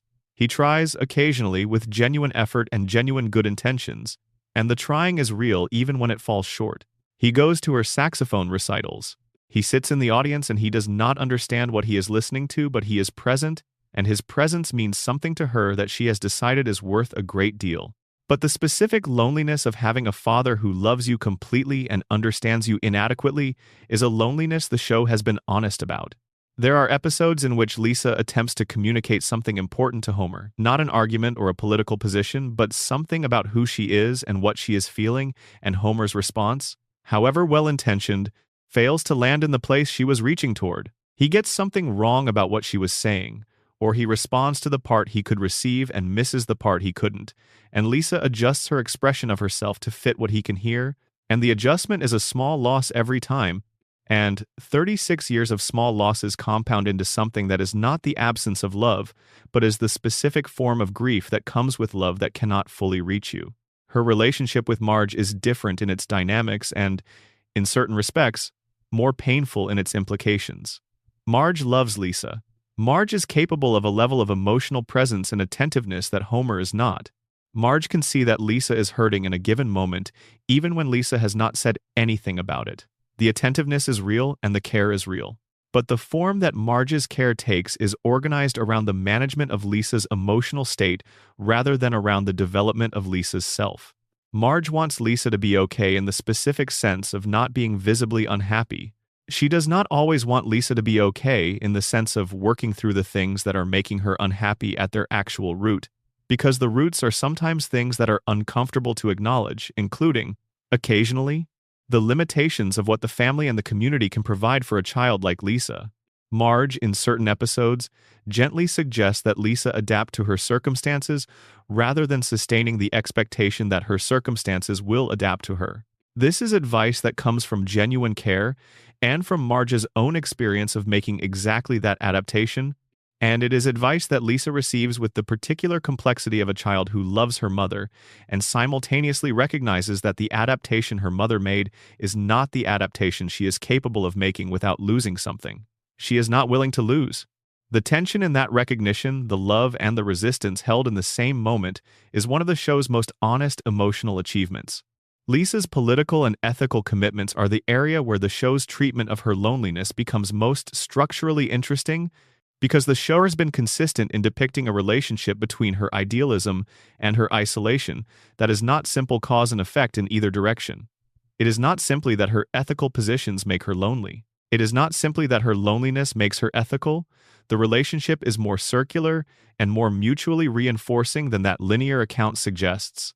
She cares about things because caring about things is one of the primary ways she has found to be fully present in the world around her, to have a stake in it that goes beyond the immediate and personal. Her vegetarianism, her environmentalism, her various political engagements, these are not performances or strategies. They are genuine commitments made by a person who has found that being genuinely committed to something larger than herself is one of the few contexts in which the gap between who she is and what her environment offers is not the defining feature of the experience. When she is working towards something she believes in, she is not primarily the child who is too much for Springfield. She is a person with a purpose that is worth the effort it requires. The cost of the commitments is also visible, and the show has been honest about it. The commitments produce friction. The friction produces isolation. The isolation reinforces the sense that the commitments are what separate her from the community around her. This is sometimes true, and the show knows it is sometimes true. But the alternative, abandoning the commitments to reduce the friction, becoming the version of herself that Springfield can accommodate without discomfort, is not available to Lisa in any real way. She has been who she is for 36 years without any visible reduction in the fundamental commitments that define her, and the show has never seriously suggested that the reduction is the answer. What the show has suggested, in its most hopeful episodes and in the specific warmth of its best treatment of Lisa's character, is that the answer might be different circumstances rather than a different Lisa. The flash-forward episodes, the future Lisa glimpses that the show has offered across various seasons, consistently depict an adult Lisa who has found a context that can receive her. She is a senator. She is a professor. She is a person whose specific form of caring about the world has found an arena large enough to contain it. The future version of Lisa is not happier because she has stopped being who she is. She is in a larger room where who she is has enough space to function. That is the show's answer to the loneliness, not transformation, but relocation. Not the modification of Lisa, but the eventual discovery of the context that can actually hold her. Until then, she is 8 years old in Springfield. She is playing the saxophone in her bedroom, while the family watches television in the next room. She is the loneliest character in the history of American animated television, not because she is unloved, but because love has not been sufficient to close the distance between what she needs and what the people who love her can provide. And she keeps playing. The music is what she has that is entirely hers, entirely adequate, entirely capable of meeting her where she is. And on Sunday nights for 36 years, the saxophone has been coming out of the window of the house on Evergreen Terrace, and if you listen, you can hear in it everything the show has been trying to say about intelligence and loneliness, and the specific cost of being more than your circumstances were designed to accommodate. The specific episodes that have engaged most seriously with Lisa's interior life are worth examining individually rather than categorically, because the best of them achieve something that the general portrait of her loneliness can only gesture toward. The episode in which she befriends an elderly jazz musician, a man at the end of his musical life, whose relationship to the saxophone and to the specific tradition it represents, provides Lisa with something the rest of her world cannot, is the show's most direct and most emotionally generous treatment of what music means to her and what the absence of musical community costs her. The musician, Bleeding Gums Murphy, is dying. The show does not conceal this or soften it. He is ill and his illness is progressing, and the episode is organized around the specific quality of a connection formed in the knowledge of its approaching end. What Lisa and Bleeding Gums have together, across the episode's relatively brief engagement with their relationship, is the specific intimacy of two people who share a language, the language of the saxophone, the language of a particular relationship to music that neither of them shares with the people immediately around them. He is an old man without family or sustained community who has organized his life around a musical practice that the world around him has never adequately compensated. She is an 8-year-old whose relationship with that same tradition is too serious and too deep for the school talent show and too musical for the household that contains it. They are, within the specific grammar of the show's emotional vocabulary, perfectly matched for the connection they have. His death hits Lisa in the specific way that the deaths of the people who see us most clearly hit us, not as the loss of a beloved person in the general sense, but as the loss of a particular form of being seen that no one else can replicate. The world after his death is a world in which Lisa is slightly less visible, slightly less fully received, and the episode understands this with enough precision to let it be genuinely sad rather than simply poignant. She plays at his funeral. The music is her mourning, and also, within the logic of the tradition they shared, the continuation of the conversation that his death has interrupted. The episode ends with the music still playing. This is the right ending. Lisa's Buddhism, which the show introduces in a later season and maintains across the subsequent years, is among the most thematically coherent character developments the classic period produced. The specific fit between Lisa's situation and the specific elements of Buddhist philosophy that the episode engages with is too precise to be accidental. The concept of suffering, arising from attachment from the specific forms of wanting and expecting and grasping that human consciousness produces, speaks directly to Lisa's situation in Springfield, where she is consistently attached to outcomes that Springfield cannot deliver. Being recognized, being adequately engaged with, being received at the level she is capable of operating at. Buddhism offers her a framework for holding those attachments differently, for being fully present in the circumstances she actually inhabits rather than perpetually oriented toward the better circumstances she cannot access. The show handles this with genuine respect rather than with the reductive treatment that religious or philosophical commitments often receive in comedy. Lisa's Buddhism is not a phase or a gag. It is a sincere engagement with a tradition that actually has something to offer her specific situation, and the show has maintained it across subsequent seasons with enough consistency to constitute a genuine dimension of her character rather than an episode-specific attribute. Her relationship with Springfield Elementary's academic culture and with the specific forms of achievement and recognition the school provides is organized around a productive tension that the show has documented with care. Lisa excels academically. This excellence provides her with a form of recognition and legitimacy within the institutional structure of the school, and the recognition is real even when it is inadequate. But the excellence also places her in a specific position relative to her peers, the position of the student who is always right, always prepared, always the one whose hand goes up first, and that position has social costs that the institutional recognition does not offset. She has, across various episodes, been confronted with the specific discovery that academic achievement does not produce social warmth in the way that the meritocratic mythology of American education promises it will. She is the best student in her class and she eats lunch alone. The gap between those two facts is not something the school's institutional logic provides a framework for addressing, because the school's institutional logic treats academic achievement as the terminal goal, rather than as a tool in service of a fuller human development.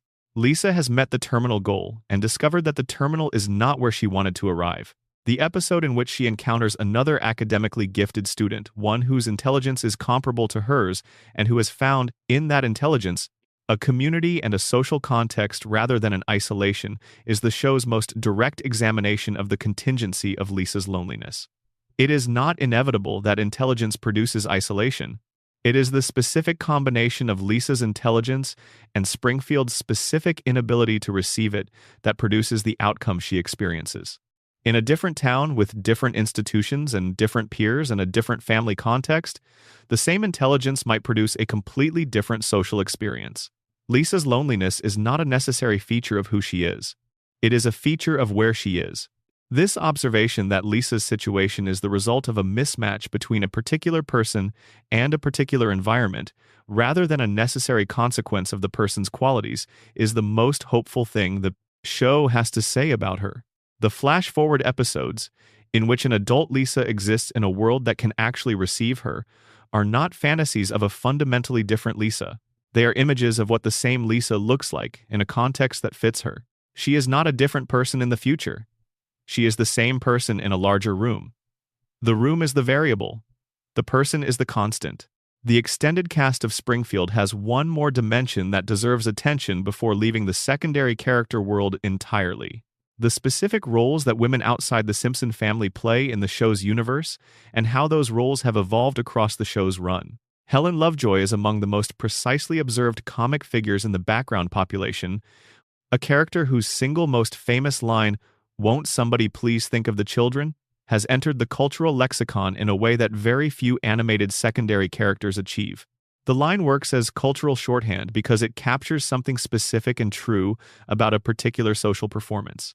The deployment of child welfare as a universal solvent that dissolves all other considerations, The use of moral urgency as a substitute for moral reasoning. Helen does not engage with the actual content of whatever situation she is responding to. She escalates to the most emotive available register and occupies it with a conviction that forecloses further analysis. What makes her more interesting than the single line suggests is the accumulation of her appearances and what they describe about her actual situation. She is the wife of Reverend Lovejoy, a man whose religious vocation has been so thoroughly drained of genuine spiritual content by the specific demands of his Springfield congregation that what remains of his faith is primarily administrative. She married a man who entered the clergy with something, presumably some combination of genuine belief and genuine commitment, and she has watched that something be worn away by decades of managing a community whose spiritual needs exceed what any individual minister can provide, and whose specific forms of social demand have progressively consumed the space that might otherwise have been available for the spiritual practice the institution exists to support. The Think of the Children performance is Helen's version of the management, her way of maintaining a public role and a public presence in a community where her position is entirely derivative of her husband's. Institutional role. She is not a church official. She has no formal standing in the community except as Mrs. Reverend Lovejoy. The moral urgency she performs is the exercise of the only form of public authority available to someone in that position, the authority of demonstrated concern, of visible outrage, of being the person who is most intensely preoccupied with the community's moral health. The performance gives her a role. The role gives her standing. The standing gives her a place in the community that is not entirely dependent on her husband's. In this reading, won't somebody please think of the children as not simply comic hypocrisy? It is the social strategy of a person who has found the one form of public authority available to her and who deploys it with the commitment of someone who genuinely needs it to work. Agnes Skinner, or Agnes Terwilliger, to use the name that the Principal and the Pauper episode reveals is actually accurate, is the character whose function in the show most directly illuminates the specific relationship between maternal authority and adult child. Dynamics that the show has been examining across its full run. Agnes is domineering in a way that the comedy around her consistently presents as comic excess, but that the show has occasionally allowed to be something more uncomfortable. She is a woman whose son has organized his entire identity around her expectations, who has lived his adult life in a state of permanent negotiation with a set of maternal demands that he cannot fully satisfy and cannot fully escape. The comedy of the Agnes Skinner relationship derives from its extreme register, but the underlying dynamic, the specific emotional structure of a parent who cannot let go and a child who cannot break free, is recognizable in ways that the comedy does not fully exhaust. These are the women in Springfield's background who have had enough episode time to develop into something more than their initial function, and what they have developed into, collectively, is a portrait of the specific forms of authority and influence available to women in a community like Springfield's. They are not without power. Helen's moral authority is real within Springfield's social ecology. Agnes's authority over her son is real and complete, but the forms of power available to them are forms that require them to stay within the specific social roles that the community provides, and those roles are not expansive and do not reward the kind of direct, public, institutional authority that the community's men, even the inadequate ones, can access.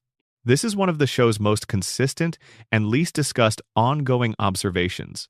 Springfield is a community in which the formal institutional authority is held by men, the mayor, the police chief, the plant owner, the school principal, the minister, and in which the informal social authority is exercised primarily by women, in the spaces between the formal institutions, through the specific mechanisms of social approval and moral pressure and community reputation management that the formal institutions do not control. The division is not equal and it is not fair, and the show has been honest about that, in the background, in the margins, in the spaces between the primary storylines, for 36 years. Number. Section 5. The Springfield Economy and the Working Class Nightmare Nobody Talks About. Springfield has an economy. This seems like an obvious thing to say about a fictional town that has been depicted across 36 seasons of television. But the specific nature of Springfield's economy, what it produces, who it employs, what it costs the people who live inside it, is one of the most carefully and consistently documented aspects of the show's world. and it receives almost no sustained attention in the analytical literature around the show. The predictions get the attention, the fan theories get the attention, the guest stars get the attention.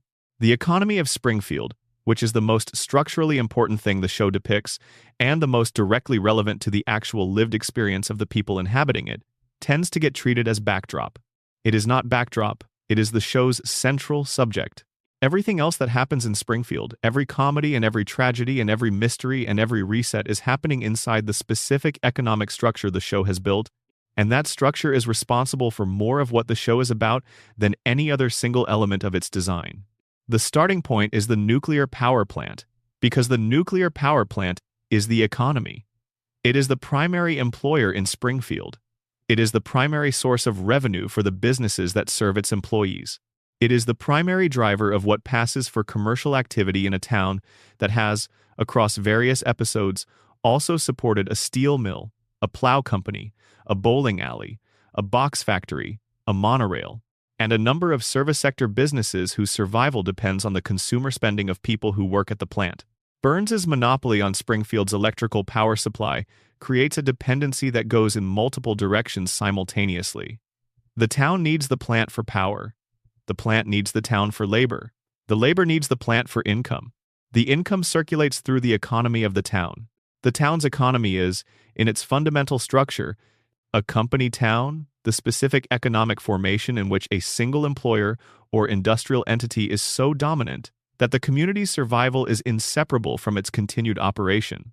The company town has a specific history in American economic life, and the show has been drawing on that history with more precision than it usually gets credit for. Company towns emerged in the context of specific industries, mining, textiles, steel, logging where the work was geographically remote, and the company built the infrastructure of housing and commerce and services that would have otherwise required a pre-existing community. The company owned the houses, the company ran the store. The company controlled the supply of the necessities that the workers needed to sustain themselves, which meant that the power relationship between employer and employee was not limited to the employment itself, but extended into every dimension of daily existence. You could not leave, because leaving meant giving up not just the job, but the house and the food and the school and everything else that the company had arranged to be unavailable through any channel that did not run through it. Springfield's version of this formation is less explicit, but structurally similar. Burns does not literally own the workers' houses, but he owns the power supply that heats those houses and lights them and runs the appliances in them. He employs enough of the town's workforce, directly and indirectly, that the loss of the plant's economic activity would have consequences for the overall commercial environment that most of the remaining businesses could not survive. And the jobs the plant offers, the jobs that Homer and Lenny and Carl and the rest of Sector 7G have built their adult lives around, are not good jobs in any of the senses that the word good might be applied to. Employment. They are stable jobs. Stability and quality are not the same thing, and the show has been consistently precise about the distinction. Homer earns, at various points across the show's run, salaries the show has named explicitly. The numbers are not large. They are the numbers of someone at the lower end of the working-class wage spectrum, someone for whom the monthly arithmetic of income against expenses requires careful management and where unexpected costs create genuine stress. The family has faced financial crisis in multiple episodes. Homer has worked secondary jobs to address specific financial shortfalls. The Simpsons are not poor in the sense of experiencing the most severe forms of material deprivation, but they are not comfortable in the sense of having a margin between their income and their needs that provides meaningful security against disruption. They are the specific American economic category of the perpetually nearly solvent the people for whom stability requires that nothing go wrong, and for whom the things that go wrong have to be absorbed without the resources that would make absorption easy. The house on Evergreen Terrace is one of the most examined single pieces of real estate in the history of American television. It is, by the logic of the show's world, a house that Homer could afford on his salary as a safety inspector at the nuclear plant. This detail has attracted extensive comment because, in the context of the contemporary American housing market, a house of that size in a town with a school and a commercial district and civic infrastructure would cost considerably more than a nuclear plant safety inspector's salary would support. The show has been read, through this lens, as depicting a past America of adequate wages and affordable housing, a mid-century prosperity that has since contracted. This reading is not wrong, but it underestimates the show's precision about the economic conditions it is actually depicting. The house on Evergreen Terrace is affordable because Springfield is the kind of place where houses are affordable. Springfield's economy does not create the conditions for housing value inflation of the kind that characterizes prosperous American communities.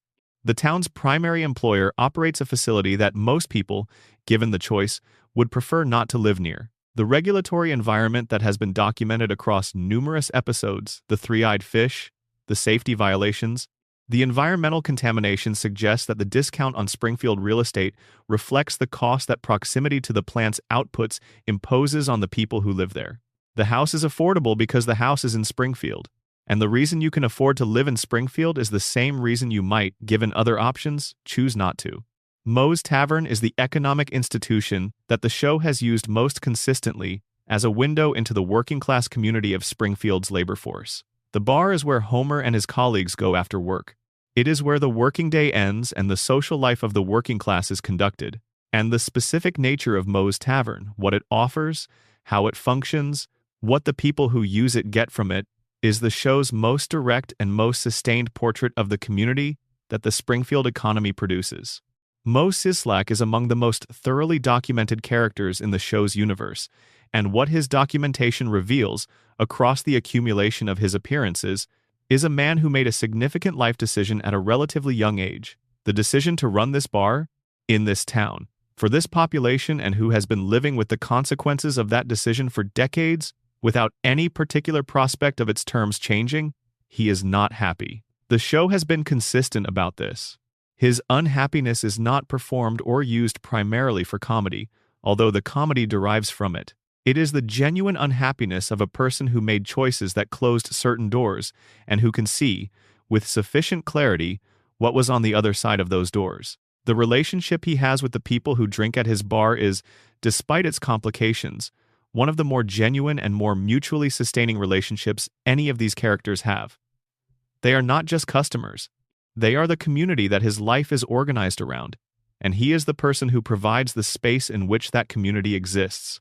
The bar is where Homer is most fully himself in the specific sense of being around the people who know him longest and who have required the least performance from him over the course of the relationship. The Union episode, the episode in which Homer becomes the union representative at the power plant, is the show's most direct engagement with the labor relations dimension of Springfield's economy, and it is worth examining with the specificity it deserves. Homer becomes the union representative through a combination of accident and the institutional inertia of an organization that has been allowed to decline below the threshold of anyone caring about it enough to run for office. He is bad at the job in the specific ways Homer is bad at jobs. He makes commitments he cannot keep. He mismanages the relationship with management. He creates problems through his specific form of enthusiastic incompetence. And then, in the episode's climax, Burns attempts to exploit Homer's failures to break the union entirely. The show does not fully resolve this situation in the way that a show making a direct argument about labor would. The resolution is comedic and individual, and does not change the fundamental power relationship between Burns and his workers. But the episode's diagnosis of the situation is precise. Burns does not fear the union. He tolerates it when it is weak enough to be manageable, and he exploits its weaknesses when the opportunity presents itself.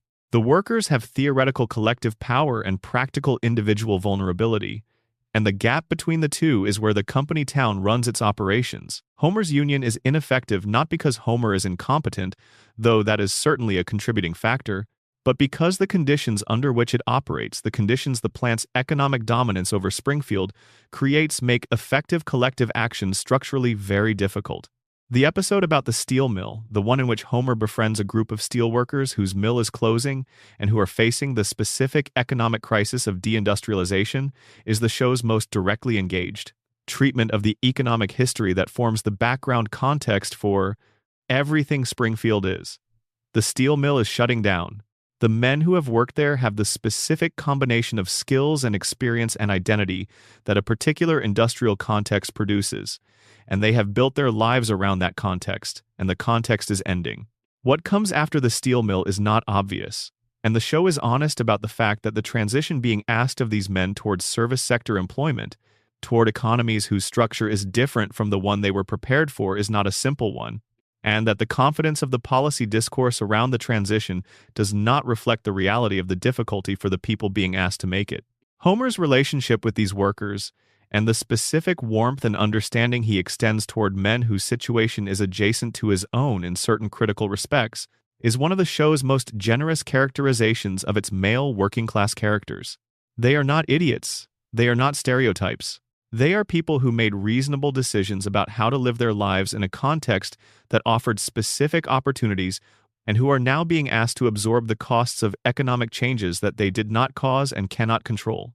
The show does not pretend that these costs are small or that the transition is easy. It simply, for the length of one episode, takes the situation seriously. The medical economics of Springfield are worth a separate examination because the show has documented them with enough specificity to constitute a genuine portrait of healthcare access in a particular kind of American community. Springfield General Hospital exists. It functions in a minimal sense. The specific quality of the medical care available at Springfield General has been established across numerous episodes as something less than comprehensive. Dr. Hibbert is the primary physician for the Simpson family, and Dr. Hibbert is a man of evident competence who is also a man who charges market rates for his services in a context where market rates impose genuine constraints on the behavior of the people paying them. Homer has gone into debt for medical procedures. The family has made decisions about healthcare access that were shaped by cost in ways that were not in the interest of their health. The specific relationship between Homer's workplace, the nuclear power plant, and his physical and cognitive health is the most direct expression of the economic dimensions of environmental justice that the show depicts. Homer works in a dangerous environment. The danger is documented and acknowledged within the show's universe. The regulatory apparatus that should limit the danger is, as the show has established, substantially captured by the interests of the owner of the facility. And Homer, who would need to leave the job to escape the danger, cannot leave the job because the job is what pays for the house and the food and the children's school and the life. The economic dependency that the company town creates is the mechanism by which the environmental exposure is sustained. He is in the dangerous place because the dangerous place is the only economically viable place he has access to. This is not comedy. It is one of the most honest depictions of environmental justice as an economic question that American television has produced, and it is delivered inside a cartoon that most of its audience has been watching for the jokes. The commercial infrastructure of Springfield, the quick E-Mart, the bowling alley, the various businesses that have appeared and sometimes disappeared across the show's run, describes a particular kind of American small commercial landscape. Apu Nahasape Mapatilon, who owns and operates the quick E-Mart, has accumulated across the show's run a character biography more detailed and more complex than many primary characters in other shows. He has a doctorate in computer science. He took the quick E-Mart job as a temporary measure and has been employed in it for decades. He has a wife and 8 children, and the specific combination of professional overqualification and commercial necessity that a particular kind of immigrant economic experience produces in the context of American small business. He works extraordinarily long hours. The store is open 24 hours, and his presence in it suggests a relationship with the business that goes beyond employment into the specific exhaustion of ownership of a small business whose margins require the owner to be the primary labor. The show has, at various points, handled Apu's character with more care and less care, has engaged with the complexity of his situation, and has also deployed him primarily as a source of specific types of comedy that have attracted legitimate criticism of their implications. The complexity and the comedy have coexisted throughout the character's run, and the coexistence is uncomfortable, and the discomfort is appropriate to have. What is unambiguous is that the full picture of Apu as a character, assembled from all of his appearances and all of his documented history, is a portrait of a specific kind of American working life that the show's universe would be significantly less complete without. Springfield's economy, taken as a whole, is a portrait of the American working-class economic experience in the specific period of the show's run, which encompasses the full length of the economic transformation from the post-war prosperity model toward the precariat economy of the contemporary period.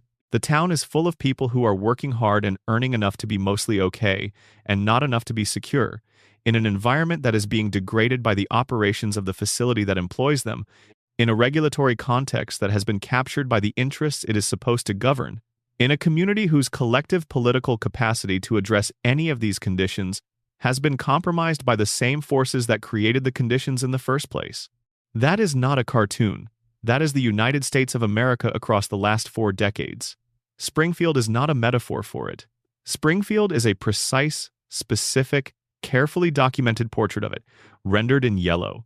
The relationship between Burns's economic power and the specific cognitive and physical condition of his workforce is the thread that connects the economic analysis to the radiation theory in ways that the show has never made fully explicit, but has structured into the architecture of its world with considerable precision. The workers at the Springfield nuclear power plant are not simply underpaid in the way that workers are underpaid across the broad range of American employment. They are underpaid in a context where the nature of their work is creating the specific conditions that make them less capable of demanding better terms. The radiation exposure, chronic, persistent, operating at the level of the regulatory violations the show has documented, produces the cognitive effects the show has associated with long-term proximity to the facility. And workers with compromised cognition are workers who are less capable of organizing, less capable of recognizing and articulating the connections between their workplace conditions and their health outcomes, and less capable of sustaining the kind of collective action that would be necessary to address those conditions. This is the closed loop of the company town at its most brutal. The work harms the workers in ways that make them less capable of challenging the conditions that harm them. The cognitive damage that results from the environmental exposure is not incidental to Burns's ongoing ability to maintain the conditions that produce the damage. It is functional. The damaged workers are more compliant, more dependent, less capable of mounting the kind of sustained, organized, intellectually coherent challenge to Burns's management that would be necessary to change anything. Homer's incompetence, the specific form of cognitive limitation that the show has attributed to his proximity to the reactor core across his entire working life, is not simply a character attribute that happens to coexist with his employment at the plant. Within the logic of the radiation theory, it is a product of that employment, an effect of the conditions Burns has maintained and refused to correct. Apu's Quick E-Mart operates within the Springfield economy in a position that the show has occasionally examined with more precision than the character's primary function as a source of convenience store. Comedy tends to make visible. The Quick E-Mart is the commercial institution that the working-class residents of Springfield most frequently access. It is where Homer buys his donuts and his beer. It is the first commercial stop for the residents of a town whose economy does not support the kind of commercial variety that would allow them to be more selective consumers. And it is owned and operated by a man whose relationship to his own employment, whose presence behind that counter at 3 in the morning and at noon and at every hour between, describes a relationship to the business that has no boundary between the person and the enterprise. The franchise structure of the Quick E-Mart, as the show has occasionally made visible, places Apu in a position of dependency on the Quick E-Mart Corporation that mirrors, in certain structural respects, the dependency of Springfield's workers on Burns. The franchise agreement dictates the conditions of his operation.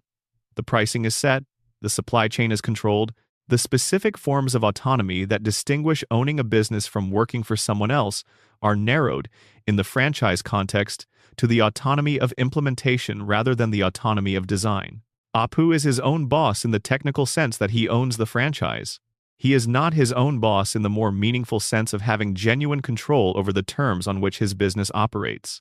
Springfield's entertainment economy is the dimension of its commercial life that the show has used most extensively as a mirror for American popular culture and the institutions through which that entertainment economy operates: the television station, the crusty entertainment empire. The various media properties that compete for Springfield's leisure time are as carefully documented as its primary industries. The Springfield television market is a specific kind of small market television market. Underfunded, commercially pressured, dependent on the kind of programming that attracts sufficient advertising revenue to keep the lights on, and therefore organized around the path of least creative resistance.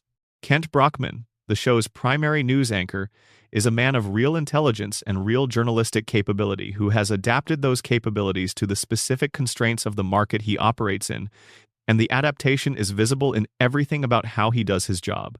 Brockman is not stupid. He is not indifferent to the quality of what he does. He is a person whose professional standards have been progressively adjusted downward by the specific conditions of his employment, by the ratings, pressure, and the advertising dependency, and the ownership structure of the station, the specific audience he is addressing, until what remains of his journalistic standards is a kind of professional residue, a set of commitments to form and presentation that persist after the commitment to the content those forms were designed to serve has been substantially eroded. He is a recognizable portrait of a specific kind of media professional, the person who started with real ambitions and has maintained real capabilities and has been shaped by the specific conditions of their industry into something that serves those conditions more than it serves the purpose, the capabilities, were originally oriented toward. The relationship between Springfield's economy and its political institutions, the specific ways in which the economic concentration that Burns represents translates into political capture, is documented across the show's run with a consistency that constitutes one of its most serious, ongoing observations about American political life. Mayor Quimby is the clearest expression of this capture. He is a politician whose corruption is so thoroughly institutionalized that it does not require active management. He does not need to be bribed in the specific moment-to-moment sense of receiving individual inducements for individual decisions. He has been shaped by the political context he operates in, by the specific configuration of power and money in Springfield, into a person whose default political orientation is already aligned with the interests of the people, who hold the most resources. The alignment is not strategic. It is constitutive. He is the politician Springfield's economy produces.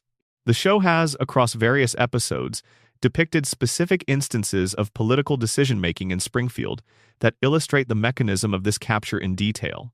The decisions are not always made in the corrupt manner that the most reductive account of political corruption depicts the envelope under the table, the direct exchange of money for specific policy outcomes. They are more often made in the more ordinary and more pernicious manner of decisions made by people who have so thoroughly internalized the perspective of the economically dominant interests that they experience those interests as the general interest. Quimby does not always think he is serving Burns when he makes decisions that serve Burns. He sometimes thinks he is serving Springfield. The conflation is genuine, and it is the most insidious form the capture takes. Against all of this, the plant and the company town and the regulatory capture and the franchise dependency and the political conflation, the people of Springfield live their lives. They go to work. They raise their children in the schools the economy provides. They drink at the bar that the economy makes necessary. They vote for the politicians the economy produces. They absorb the environmental costs the economy generates, and they find, within all of it, the specific forms of meaning and connection and pleasure that human beings find in whatever circumstances they inhabit. This is not resignation. It is not ignorance. It is the specific form of human resilience that finds a way to live fully inside the conditions that life provides, even when those conditions are as comprehensively shaped by forces as indifferent to human flourishing as the one Springfield's economy represents. Homer loves his family inside this economy. Marge maintains her household inside it. Bart grows up inside it, Lisa presses against it, Maggie watches it, and Springfield's economy continues, as economies continue, absorbing everyone it can absorb and producing exactly what the people who designed it to produce. Number. Section 6. The Writer's Room Secrets and the Episodes That Were Never Supposed to Exist. The Simpsons was, at its peak, staffed by a writer's room that is genuinely without parallel in the history of American television comedy. The specific combination of educational backgrounds and comedic sensibilities and competitive intellectual culture that the show assembled in its first decade produced something that has not been reproduced by the show itself or by any other show in the years since. Understanding what made that room function, what it was capable of, and what it occasionally did with that capability, and why the particular kind of brilliance it generated was so specifically tied to the conditions of that specific period. This is one of the most genuinely illuminating approaches to understanding what the show is and why certain episodes of it feel categorically different from almost everything else that has been produced in the medium.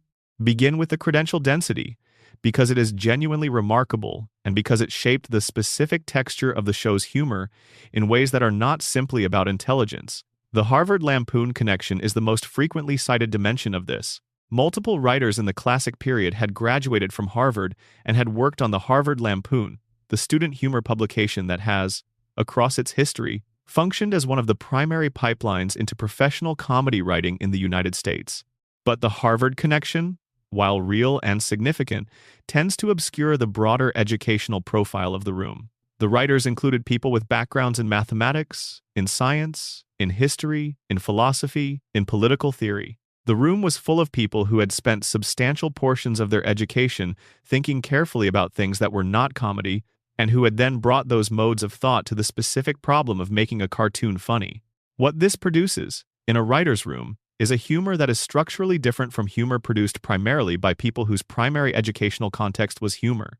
The Simpsons at its peak is funny at multiple levels, simultaneously funny in the immediate, surface sense of the specific joke or image or absurd escalation, and funny in a deeper sense that requires more processing, and that rewards the viewer who has the background to receive it.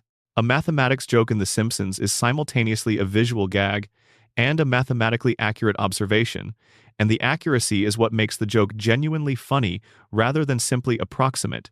The show's satire of cultural and political institutions is specifically funny because the writers who wrote it actually understood those institutions at a level of depth that made the satire precise rather than impressionistic. The competitive intellectual culture of the room is the dimension that the people who were inside it have described with the most specificity in their various retrospective accounts. The Standard was not simply funny.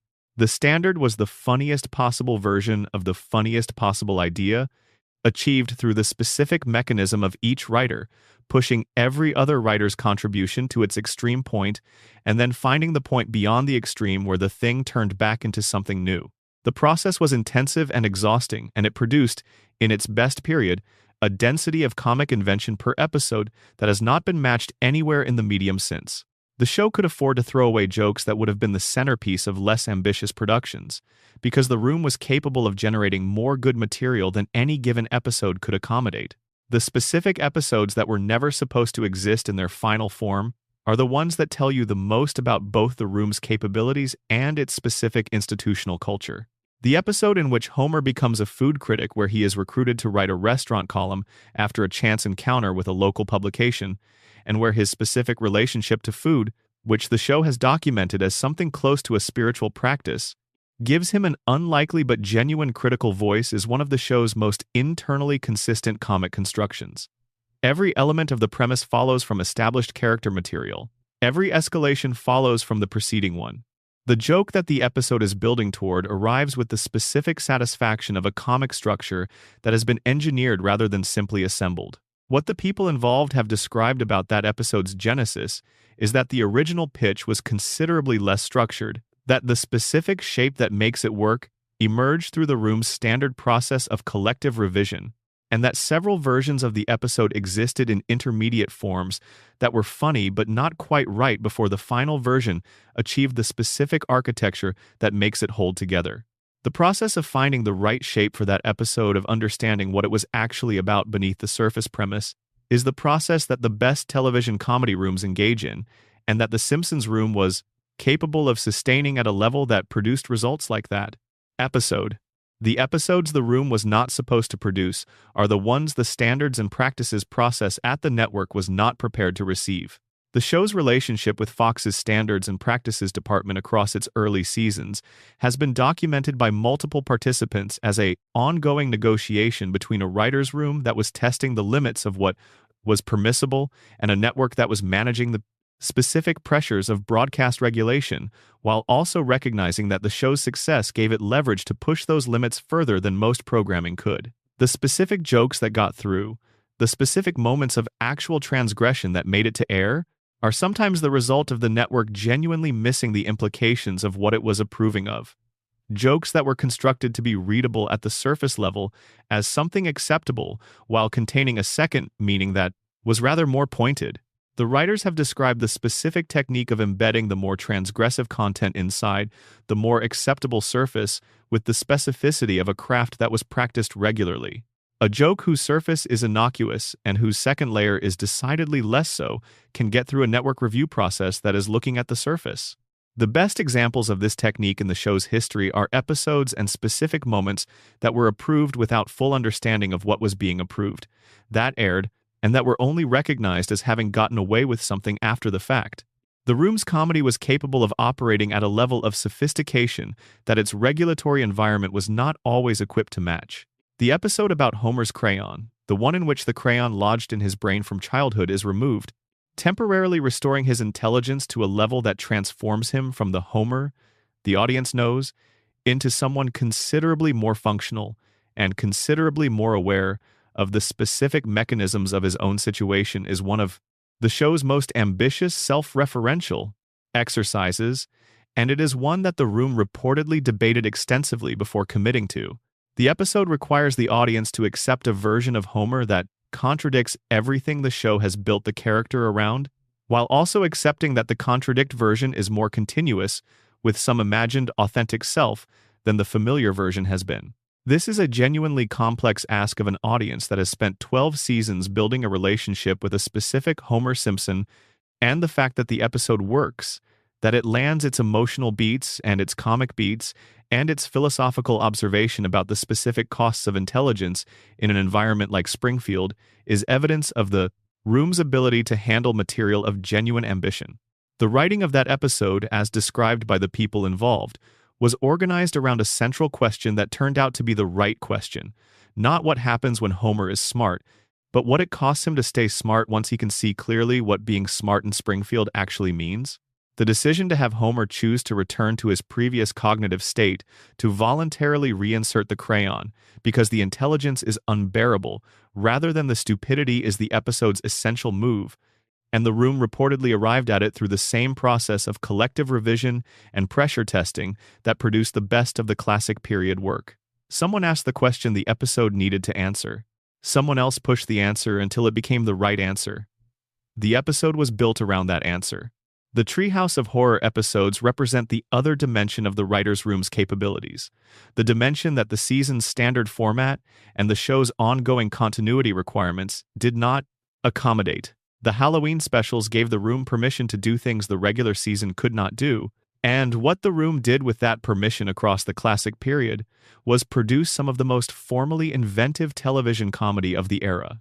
The specific freedom of the Treehouse format, the anthology structure, the explicit non-canonicity, the permission to kill characters and destroy the world and go to places the season format would not allow produced, at its best, episodes that were genuinely strange in the productive sense, strange in ways that required the audience to give up certain expectations and receive something unexpected. The segments that are most remembered from the Treehouse episodes are the ones that most fully exploited the specific freedom the format offered. The Shining parody works as a parody, yes, but it also works as a genuinely unsettling piece of horror comedy on its own terms, producing something that functions in the horror register rather than simply gesturing at it from a safe comic distance.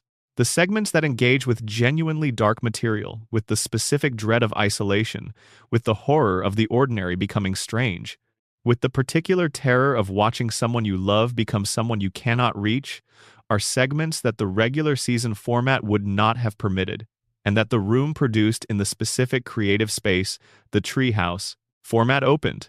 The episode that most directly engaged with the show's own mythology and with the audience's relationship to it, the retrospective episode that acknowledged the fan theories, that depicted Homer waking from a coma in a sequence explicitly designed as a reference to the most persistent theory about the show, is evidence of something the Room had developed across its run. The capacity to be aware of its own status as a cultural phenomenon and to make work that engaged with that status directly.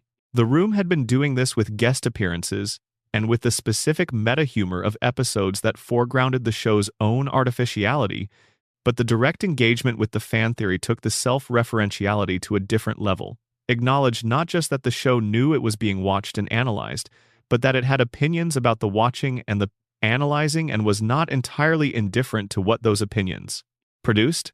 The writers who contributed most substantially to the show's classic period, the people whose sensibilities are most visible in the specific texture of the humor and the specific structure of the storytelling in the episodes, that are most consistently identified as the show at its best, have in their various retrospective descriptions of that period, repeatedly returned to the same observation. The work was good because the room made it good, collectively, through a process that required everyone in it to be fully engaged and fully competitive, and because the process had no tolerance for good enough.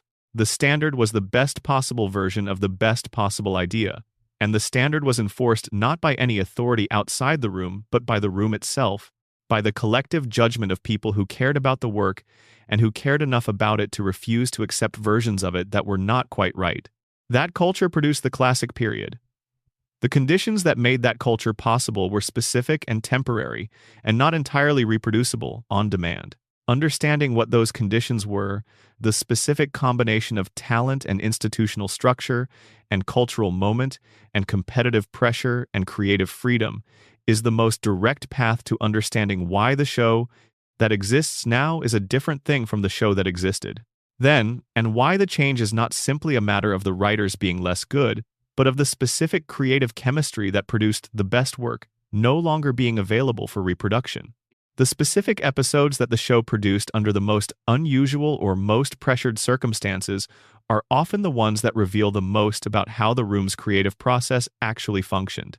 The 24th episode of the second season, the episode in which Homer joins a barbershop quartet and the show builds an entire parallel history of the group's rise and fall on the structural template of the Beatles' career, is one of the most formally accomplished exercises in the show's history, and it was produced under a set of constraints that the finished product does not visibly evidence.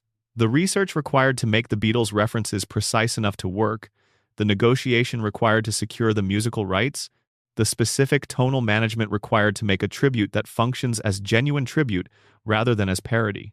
All of this was accomplished within the standard production schedule of a weekly animated series, which is a schedule that does not naturally accommodate the kind of careful, labor-intensive development that the episode required. The room produced it anyway. The specific combination of capabilities that the classic period room contained made it possible to do things that the standard production conditions would not have supported in a less capable environment. Writers who understood the Beatles' mythology as cultural historians, rather than simply as fans, could write the specific references with the precision required. The musical talent distributed through the room could inform the original songs the episode required. The collective intelligence of the group could identify the structural parallels and execute them with the specific timing that made them land. What the episode also demonstrates, perhaps more directly than any other, is the room's relationship with sentimentality. The Simpsons has a complex and carefully managed relationship with genuine emotion, one that the classic period handled with more precision than it usually gets credit for. The room was capable of genuine feeling and was also capable of genuine comedy, and the management of the relationship between those two things. The specific question of how much emotional weight a given moment could carry before the comedy became necessary to relieve the pressure was one of the room's most practiced and most difficult skills. The barbershop episode ends with a moment of genuine emotional weight. The reunion performance, the family watching, the specific quality of Homer's love for the music and for the people he has made it with becoming briefly visible before the comedy reasserts itself. The comedy does not undercut the emotion. The emotion earns the comedy that follows it. The calibration is precise, and it is the result of a room that had, by that point in the show's run, developed a collective sense of where the emotional register of any given moment was and how much pressure it could bear. The episodes that failed, the ones that the room itself or the audience or the critics identified as falling short of the standard, are equally revealing in what they show about the process. The failure modes of the classic period are not the same as the failure modes of later periods. Classic period failures tend to be failures of execution rather than conception. Episodes where the idea was right, but the specific shape it took in the final version did not fully deliver what the idea contained. Later period failures tend to be failures of conception. Episodes where the idea itself was insufficient to support what the show was being asked to do with it. This distinction reflects something real about what changed between the periods. The classic period room was capable of taking good ideas and making them better through the collective process. It was also capable of identifying bad ideas before they became episodes, of applying the collective pressure of the group's aesthetic standards to the ideas in development and either improving them or abandoning them before the investment of production. The standard was high enough that bad ideas were filtered out at the development stage rather than surviving into production through the inadequate scrutiny of a less demanding room. The specific mechanism of that filtering, the way the room's collective aesthetic sense was applied to ideas in development, is the thing that former writers have described with the most consistent specificity in their retrospective accounts. It was not formal. There was no explicit system for evaluating ideas. It was the more organic mechanism of a group of people who shared a high standard responding to ideas that fell below it, with the specific quality of response that makes clear to the person whose idea it is that the idea is not yet what it needs to be. The response was not dismissive and was not discouraging in the way that more hierarchically organized creative environments tend to produce. It was competitive in the productive sense. The response of a group that wants the best possible version of the best possible episode, and that knows the idea in its current form is not there yet. The writers who describe this environment in the most positive terms are the ones who are most capable of receiving that kind of competitive pressure without experiencing it as personal rejection, who could distinguish between the criticism of an idea and the criticism of a person, and who could use the criticism productively to develop the idea toward the version the room was responding to. The writers who found the environment most difficult were, by their own accounts, those for whom the distinction between the idea and the person was harder to maintain, for whom the criticism of the work felt more directly like criticism of the self, which is a more understandable response to a high-pressure creative environment, but one that makes the environment harder to sustain over time. The show's engagement with its own cultural status, the episodes that foregrounded the show's existence as a show, that made the audience's relationship to it an explicit subject of the comedy, was a development that the room was capable of handling with more sophistication than the obvious risk of self-congratulation suggests. The 100th episode special, the clip shows, the episodes that directly address the show's longevity and the audience's attachment to it. These are exercises in meta-awareness that fail more often than they succeed in most shows, but that The Simpsons managed with enough self-awareness about the risks to produce. In the best instances, something that was actually funny about the show rather than simply about the fact of the show. The distinction matters, and the room knew it mattered, and the episodes that worked on this terrain worked because the room was capable of being genuinely critical of itself, of looking at what it had done and finding the specific things about it that were actually funny rather than the easier and more self-flattering things that would also have been available. Section 7. The Guest Star Conspiracy and What Celebrity Appearances Actually Mean. The Simpsons has hosted more celebrity guest appearances than any other scripted television series in the history of the medium. This is not a close contest. The number runs into the hundreds, encompassing actors and musicians and athletes and politicians and scientists and authors and cultural figures whose presence on the show spans the entire arc from the show's earliest seasons through its current run. Some of these appearances have become among the most famous single moments in the show's history. Some of them have been forgotten almost as immediately as they aired. The full census of who has appeared on The Simpsons and what their appearance meant within the specific moment of its occurrence is itself a kind of history of American celebrity culture across the last 35 years. But the guest star phenomenon in The Simpsons is more interesting than the simple enumeration of famous names suggests, and it works differently across the show's different periods, in ways that reveal something about both the show and about the changing nature of celebrity in American cultural life. The guest stars of the classic period are functionally different from the guest stars of the later period, and the difference is not simply about quality or about the fame of the people involved. It is about the structural role that the celebrity plays within the episode and about what the show is doing with their presence in the specific context of the story it is telling. The Michael Jackson appearance is the one to start with, because it is the most significant guest appearance in the show's history, and because its significance operates on multiple levels simultaneously. The credit on the episode, the Season 3 episode in which Homer is committed to a mental health facility and encounters a large white man who claims to be Michael Jackson, read simply as a pseudonym, because Jackson wanted to appear without the full weight of his celebrity announcement preceding the episode. The voice is clearly and unmistakably Jackson's.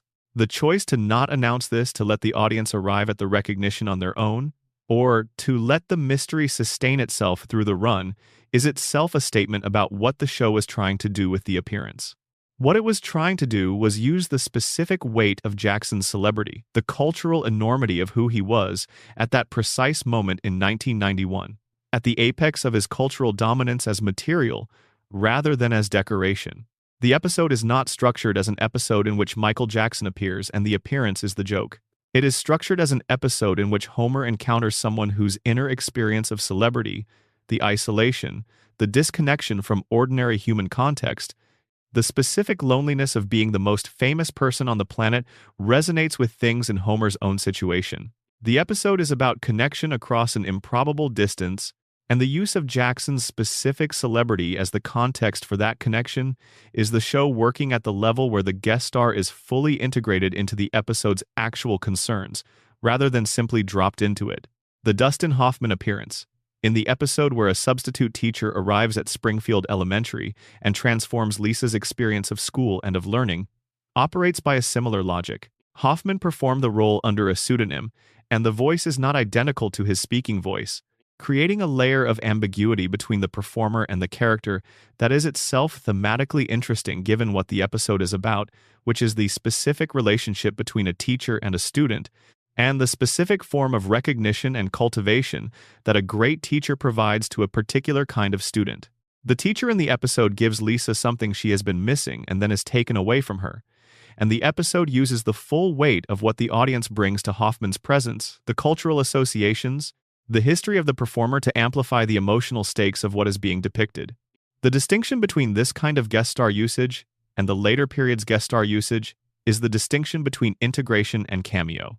The classic period's best guest appearances are ones where the celebrity's presence is specifically functional within the episode's story, where who they are, culturally and artistically, is being used as a resource by the writing, where their appearance adds something to the episode that would not exist without them. The later period's guest appearances are more often cameo in the literal sense. The celebrity appears, their celebrity is referenced, and the episode continues. The appearance is not integrated into the story's concerns, it sits alongside them as a separate event. This shift reflects something real about what happened to celebrity culture across the show's run. In the early 90s, celebrity was a rarer and in certain ways heavier thing than it subsequently became. The channels through which celebrity could be produced and maintained were limited, which meant that the famous people of that period had accumulated their fame through a more selective process and carried more cultural weight per unit of fame. The guest star of 1992 was a guest star in a context where being a guest star on The Simpsons meant something specific, meant entering a cultural space that was itself a significant cultural event and that had built an audience with specific expectations about what it would receive. By the 2000s and increasingly through the 2010s, the cultural landscape around celebrity had changed in ways that also changed what a guest appearance on The Simpsons meant. The proliferation of media channels, the rise of reality television, the emergence of social media celebrity, all of these created a context in which fame was more available and more distributed, and in certain ways less heavy. The celebrity who appears on The Simpsons in the later period is appearing in a different cultural environment than the celebrity who appeared in the early period, and the appearance carries correspondingly different weight. The show adapted to this change by changing the way it used guest stars, but the adaptation has not always served the show's storytelling. The specific celebrity appearances that have become genuinely iconic, that have moved beyond the show's immediate audience and into broader cultural currency, are almost universally from the classic period and share specific structural features. They use the celebrity's public persona rather than simply their presence. They integrate the celebrity's cultural meaning into the episode's thematic concerns. They find a way to let the audience's existing relationship with the celebrity's public image do work within the story.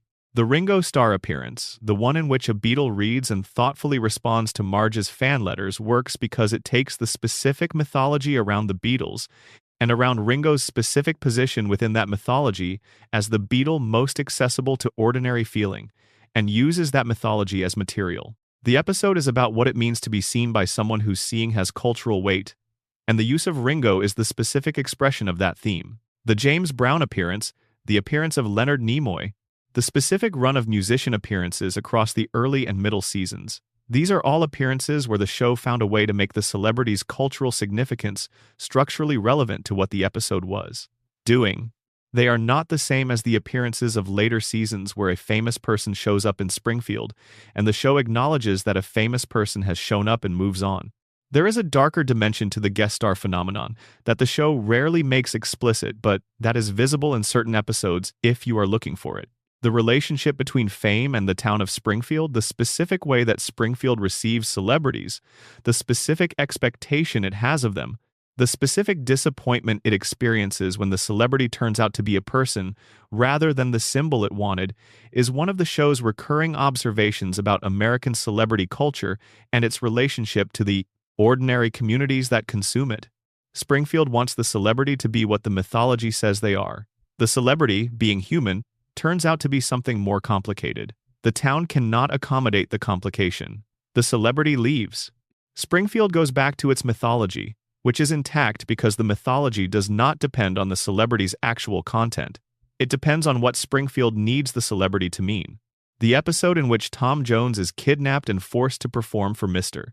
Burns is the most direct expression of this dynamic in the show's history. Burns wants something that celebrity provides: the glamour, the cultural authority, the specific form of power that comes with being the person who has access to something everyone wants. His solution is the direct, unmediated version of what fan culture always contains. If you cannot attract the thing you want through the normal channels of desire, you take it by force.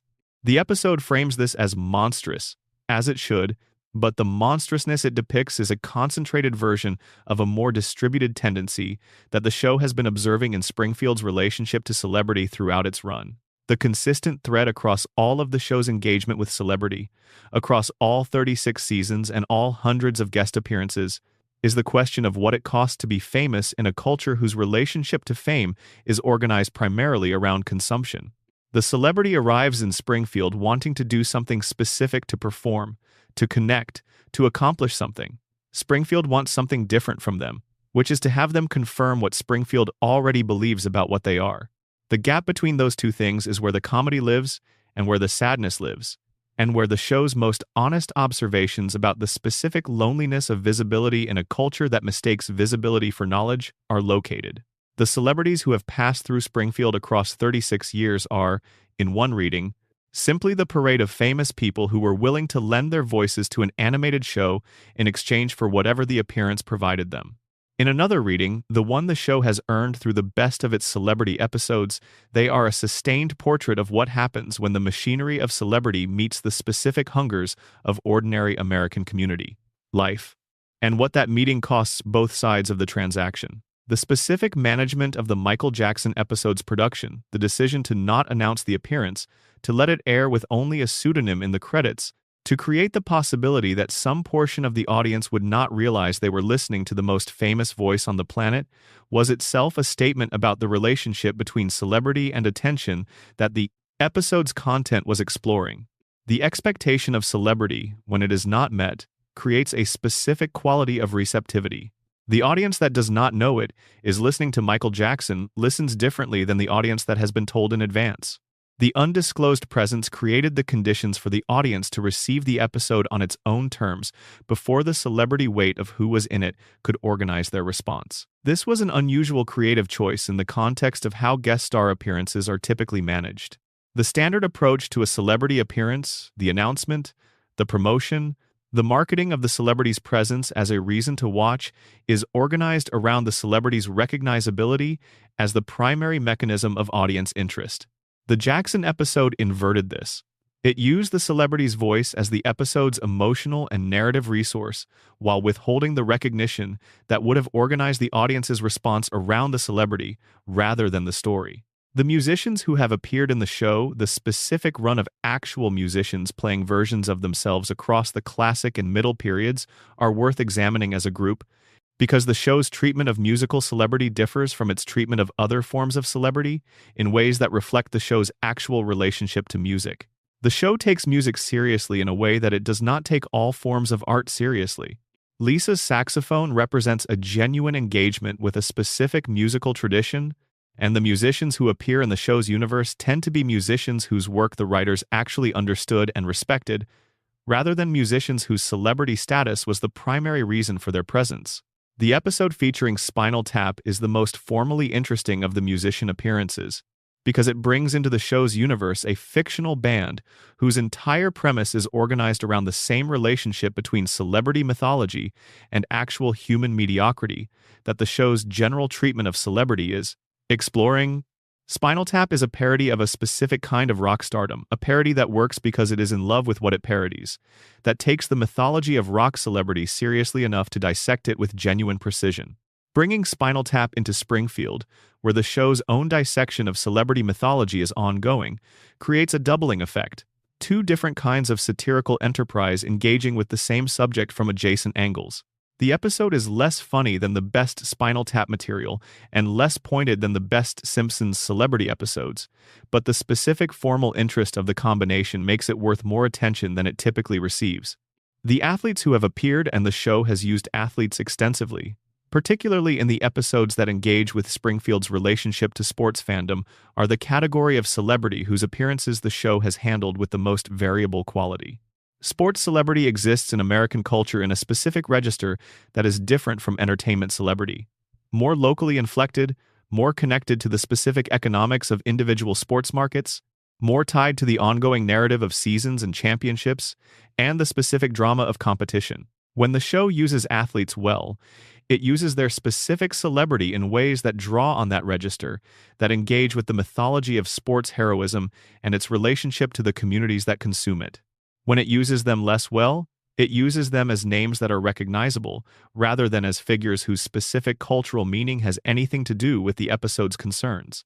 The Darryl Strawberry appearance is the most psychologically complex athlete appearance in the show's history. Strawberry was, at the time of his appearance, a figure whose celebrity was organized around the tension between extraordinary athletic talent and the specific forms of self-destruction that the show's universe encounters in various characters with less famous names. He was the athlete whose gifts were undeniable and whose inability to fully realize those gifts to sustain the conditions that would allow the talent to operate without interruption was the most publicly visible aspect of his career at that particular moment. The episode places him in a softball context that is itself about the relationship between actual capability and the mythology of celebrity, and his specific situation within that mythology gives the episode a layer of genuine psychological complexity that the comedy does not exhaust. The political figures who have appeared across the show's run, and the show has engaged with political celebrity in ways that have occasionally attracted significant attention from the real political figures being depicted, represent the category of appearance where the show's satirical mission most directly intersects with the question of what the celebrity's actual presence means. A politician appearing on The Simpsons is not simply lending their celebrity to the entertainment enterprise of a television show. They are participating in the show's ongoing satirical project with respect to American politics, and the participation carries implications that entertainment celebrity appearances do not. The audience that watches a politician appear on The Simpsons is watching that politician choose to participate in a specific kind of cultural transaction, and the choice itself is subject to interpretation. The most interesting of these appearances are the ones where the politician's willingness to appear in a self-satirizing context produces the specific effect of humanizing the political figure in ways that the more formal contexts of political celebrity do not typically permit. The show has occasionally used political appearances to do something unexpected, to find the specific human being inside the political figure, to create a moment of genuine vulnerability or genuine humor that the political context does not allow. When this works, it works because the show's universe, with its specific combination of absurdity and genuine warmth, provides a context in which the guard that political celebrity requires can briefly come down. The celebrity ecosystem that the show has built across 36 seasons is not simply a collection of famous people who agreed to lend their voices to an animated show. It is a portrait of American celebrity culture across the specific span of the show's run, of how fame works, what it costs, what it provides, and what the relationship between celebrity and ordinary community life actually looks like when you examine it with the specific combination of affection and critical intelligence that the show at its best deploys. The celebrities who have passed through Springfield are, in aggregate, a history of what America decided was worth paying attention to across 4 decades. That history is imperfect and incomplete, and occasionally embarrassing in the ways that all histories of popular culture are. But it is real, and it is the show's. And it is among the things that make the accumulated run of the show a document of something larger than any individual episode contains. Number. Section 8. The Treehouse of Horror Continuity that changes everything.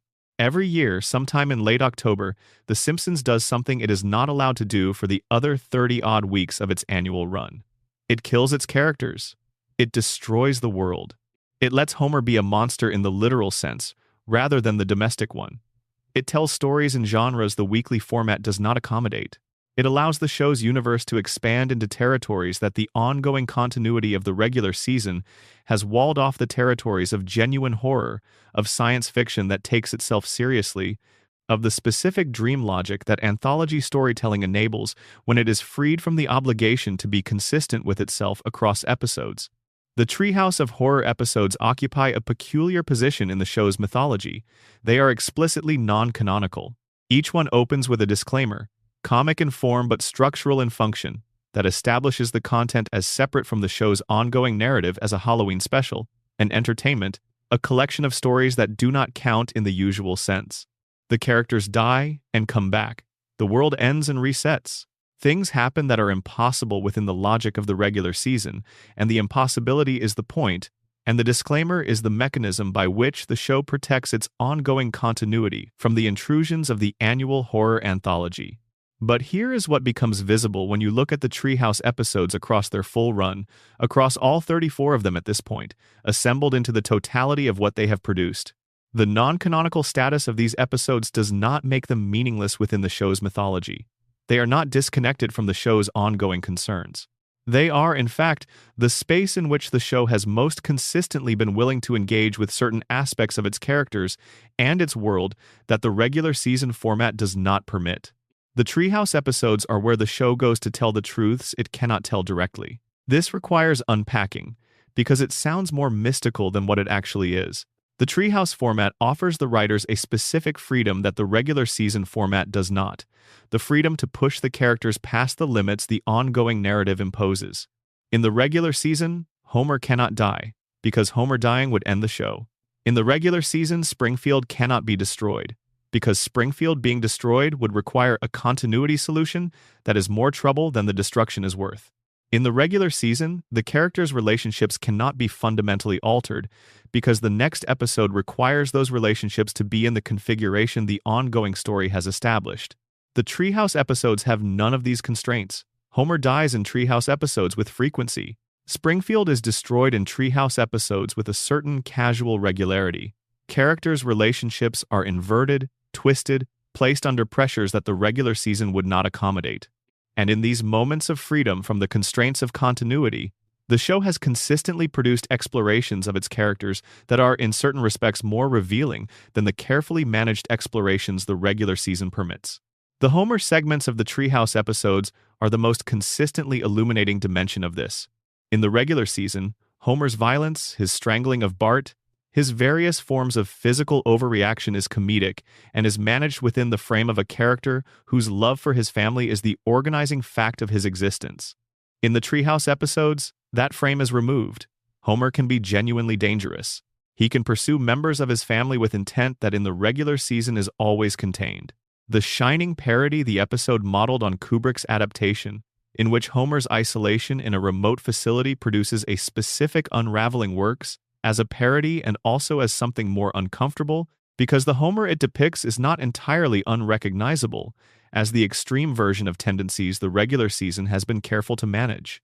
The isolation and the resentment and the specific desperation that the Kubrick film depicts in its protagonist are mapped onto Homer with enough specificity to be legible.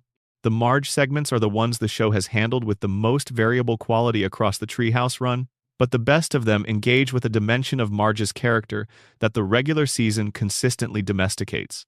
Marge as a figure of genuine power, not the domestic power of the person who holds the household together, but power in a more primary and less managed sense, appears in the Treehouse episodes in ways that the regular season rarely permits.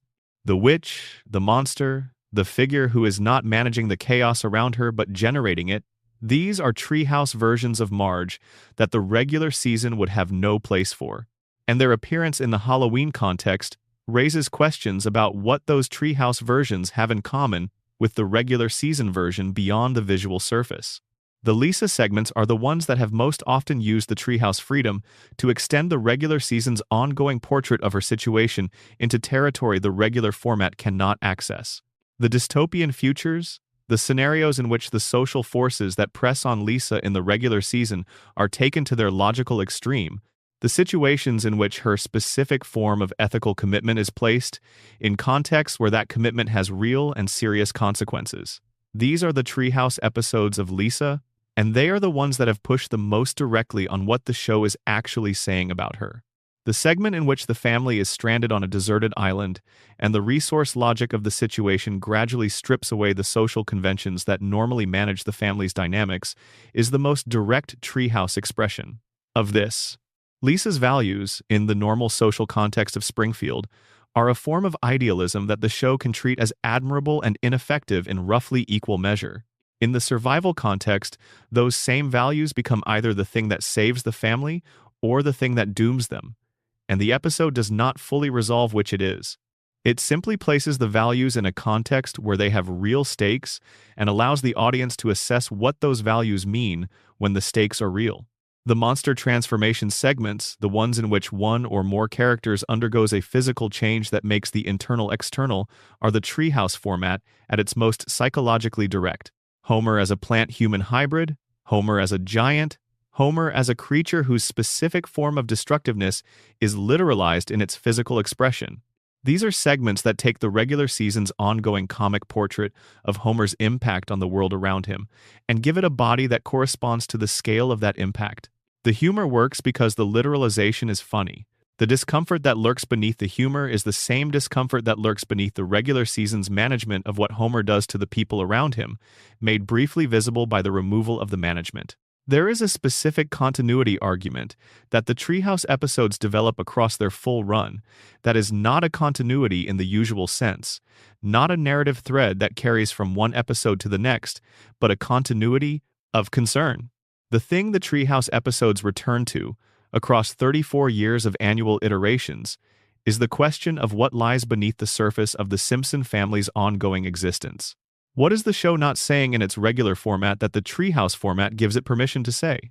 What are the specific pressures and realities and truths about these characters that the weekly comedy requires to be managed and contained, and that the Halloween anthology format allows to briefly surface? The answer that accumulates across the full run of Treehouse episodes is not a single answer. It is a collection of partial answers, each segment contributing a different facet of the same basic observation. The Simpsons are operating under pressure that the regular season cannot fully represent, because the regular season requires them to be okay by the end of each episode. The Treehouse episodes are where they get to not be okay. Where Homer gets to be as monstrous as the regular season has been suggesting he might be, where Lisa gets to be as endangered as her situation in Springfield actually makes her, where Marge gets to be as powerful as the regular season requires her to contain, where Bart gets to be as lost as the accumulation of his failures has been building toward. The audience receives these episodes as horror comedy and returns the following week for the regular season. And the characters are fine, and the reset has occurred, and everything is back to the configuration the ongoing narrative requires. But if you hold the Treehouse episodes alongside the regular season episodes and read them as a complementary text rather than as a departure from the main text, what you see is a portrait of a family that is more stressed and more pressured and more compromised than the regular season's management of their situation acknowledges.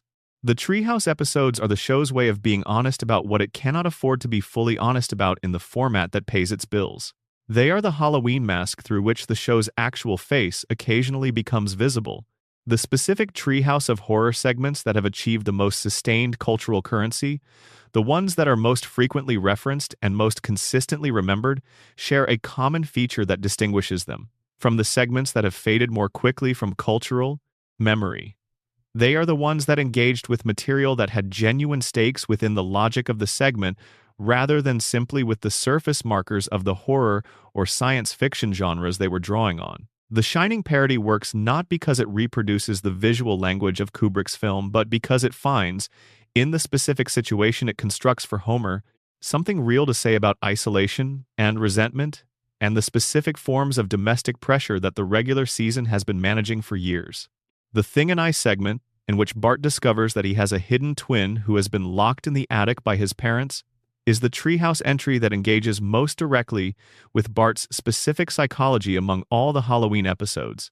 The premise, the revelation that the charming, socially successful child in the household has a hidden, darker twin who has been concealed from the world, has an obvious parallel structure with the regular season's ongoing engagement with the gap between Bart's public performance and his actual interior. The locked-away twin is the most extreme version of the locked-away content that the regular season depicts in softer terms. The treehouse format, by making the hidden thing literal and external rather than metaphorical and internal, creates a horror scenario whose psychological substrate is the same as the regular season's psychological subject. The alien invasion segments that have appeared across various treehouse episodes are the category that the show has used most consistently to engage with the specific political dimension of its satirical project in the Halloween context. The aliens consistently depicted across most of their appearances as fundamentally incompetent, despite their technological superiority, as eager to dominate a population that is consistently capable of undermining their domination through sheer human intractability, are a recurring vehicle for observations about power and its relationship to the populations it seeks to control. The specific comedy of humans resisting alien invasion through the same combination of luck, self-interest, and collective stupidity that characterizes Springfield's resistance to every other threat it faces is the show making an argument that the qualities that make Springfield's population dysfunctional in the regular season are also the qualities that make it, in certain extreme circumstances, harder to permanently dominate than a more orderly population would be.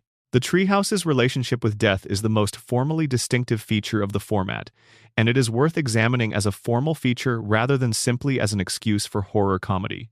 The regular season cannot kill its characters. Death in the regular season, when it occurs, as it occasionally does for secondary characters, is a significant event that carries weight and consequence precisely because it is rare and permanent. The treehouse kills characters constantly and they return next week without comment, and the contrast between the two formats creates a specific relationship between the audience and the question of what death means in the show's universe. The deaths in the treehouse episodes are not meaningless, even though they are formally non-canonical. They mean something different from what a permanent death in the regular season would mean, but they are not without meaning. When Homer is killed in a treehouse segment, the specific quality of the death, what it reveals about the character's situation, what it suggests about the pressures his life is under, what the manner of his dying says about the forces that the regular season has been managing without allowing their full consequences to appear, is present in the death even when the death itself does not count. The non-canonical death reveals something that the canonical life has been containing. The audience receives that revelation within the comedy of the format's explicit non-seriousness. The revelation is real. The comedy is the vehicle. The cumulative effect of 34 years of treehouse episodes, absorbed as a complementary text to the regular season rather than as a separate entertainment product, is the effect of 34 years of the show being willing to be honest, once a year in late October, about what it has been managing for the rest of the year. The family that cannot be killed can be killed in the treehouse. The relationships that must be maintained can be destroyed in the treehouse. The realities that the ongoing narrative requires to be contained can surface in the treehouse. And then the special ends and the regular season resumes and the management reasserts itself, and everything is back to the configuration the show requires. But you have seen what is underneath, and the seeing does something to how you watch the regular season. The treehouse episodes are the show's acknowledgement that the management is management, that what you are watching the rest of the year is a version of something that has more difficult content than the comedy requires it to show you. The Halloween special is the one night when the difficult content gets to be visible, after which it goes back into the attic, and the twin goes back into the box, and the family goes back to the couch, and Springfield goes back to being Springfield, and everything is fine. The Treehouse of Horror is not a separate show from The Simpsons. It is The Simpsons telling you, once a year, what kind of show it would be if it were allowed to be what it sometimes needs to be. The rest of the year is the managed version. October is the honest one. Number. Section 9. The secondary characters who were supposed to be main characters. The history of The Simpsons is not simply the history of the 5 people who live in the house on Evergreen Terrace. It is also the history of the people who were supposed to live there, the characters who were developed early in the show's history with the specific intention of becoming central to the ongoing narrative, who accumulated backstory and relationship history and audience affection, and who were then, through the specific mechanics of how television shows evolve in their early seasons, relocated to the periphery of a story that initially had a different shape.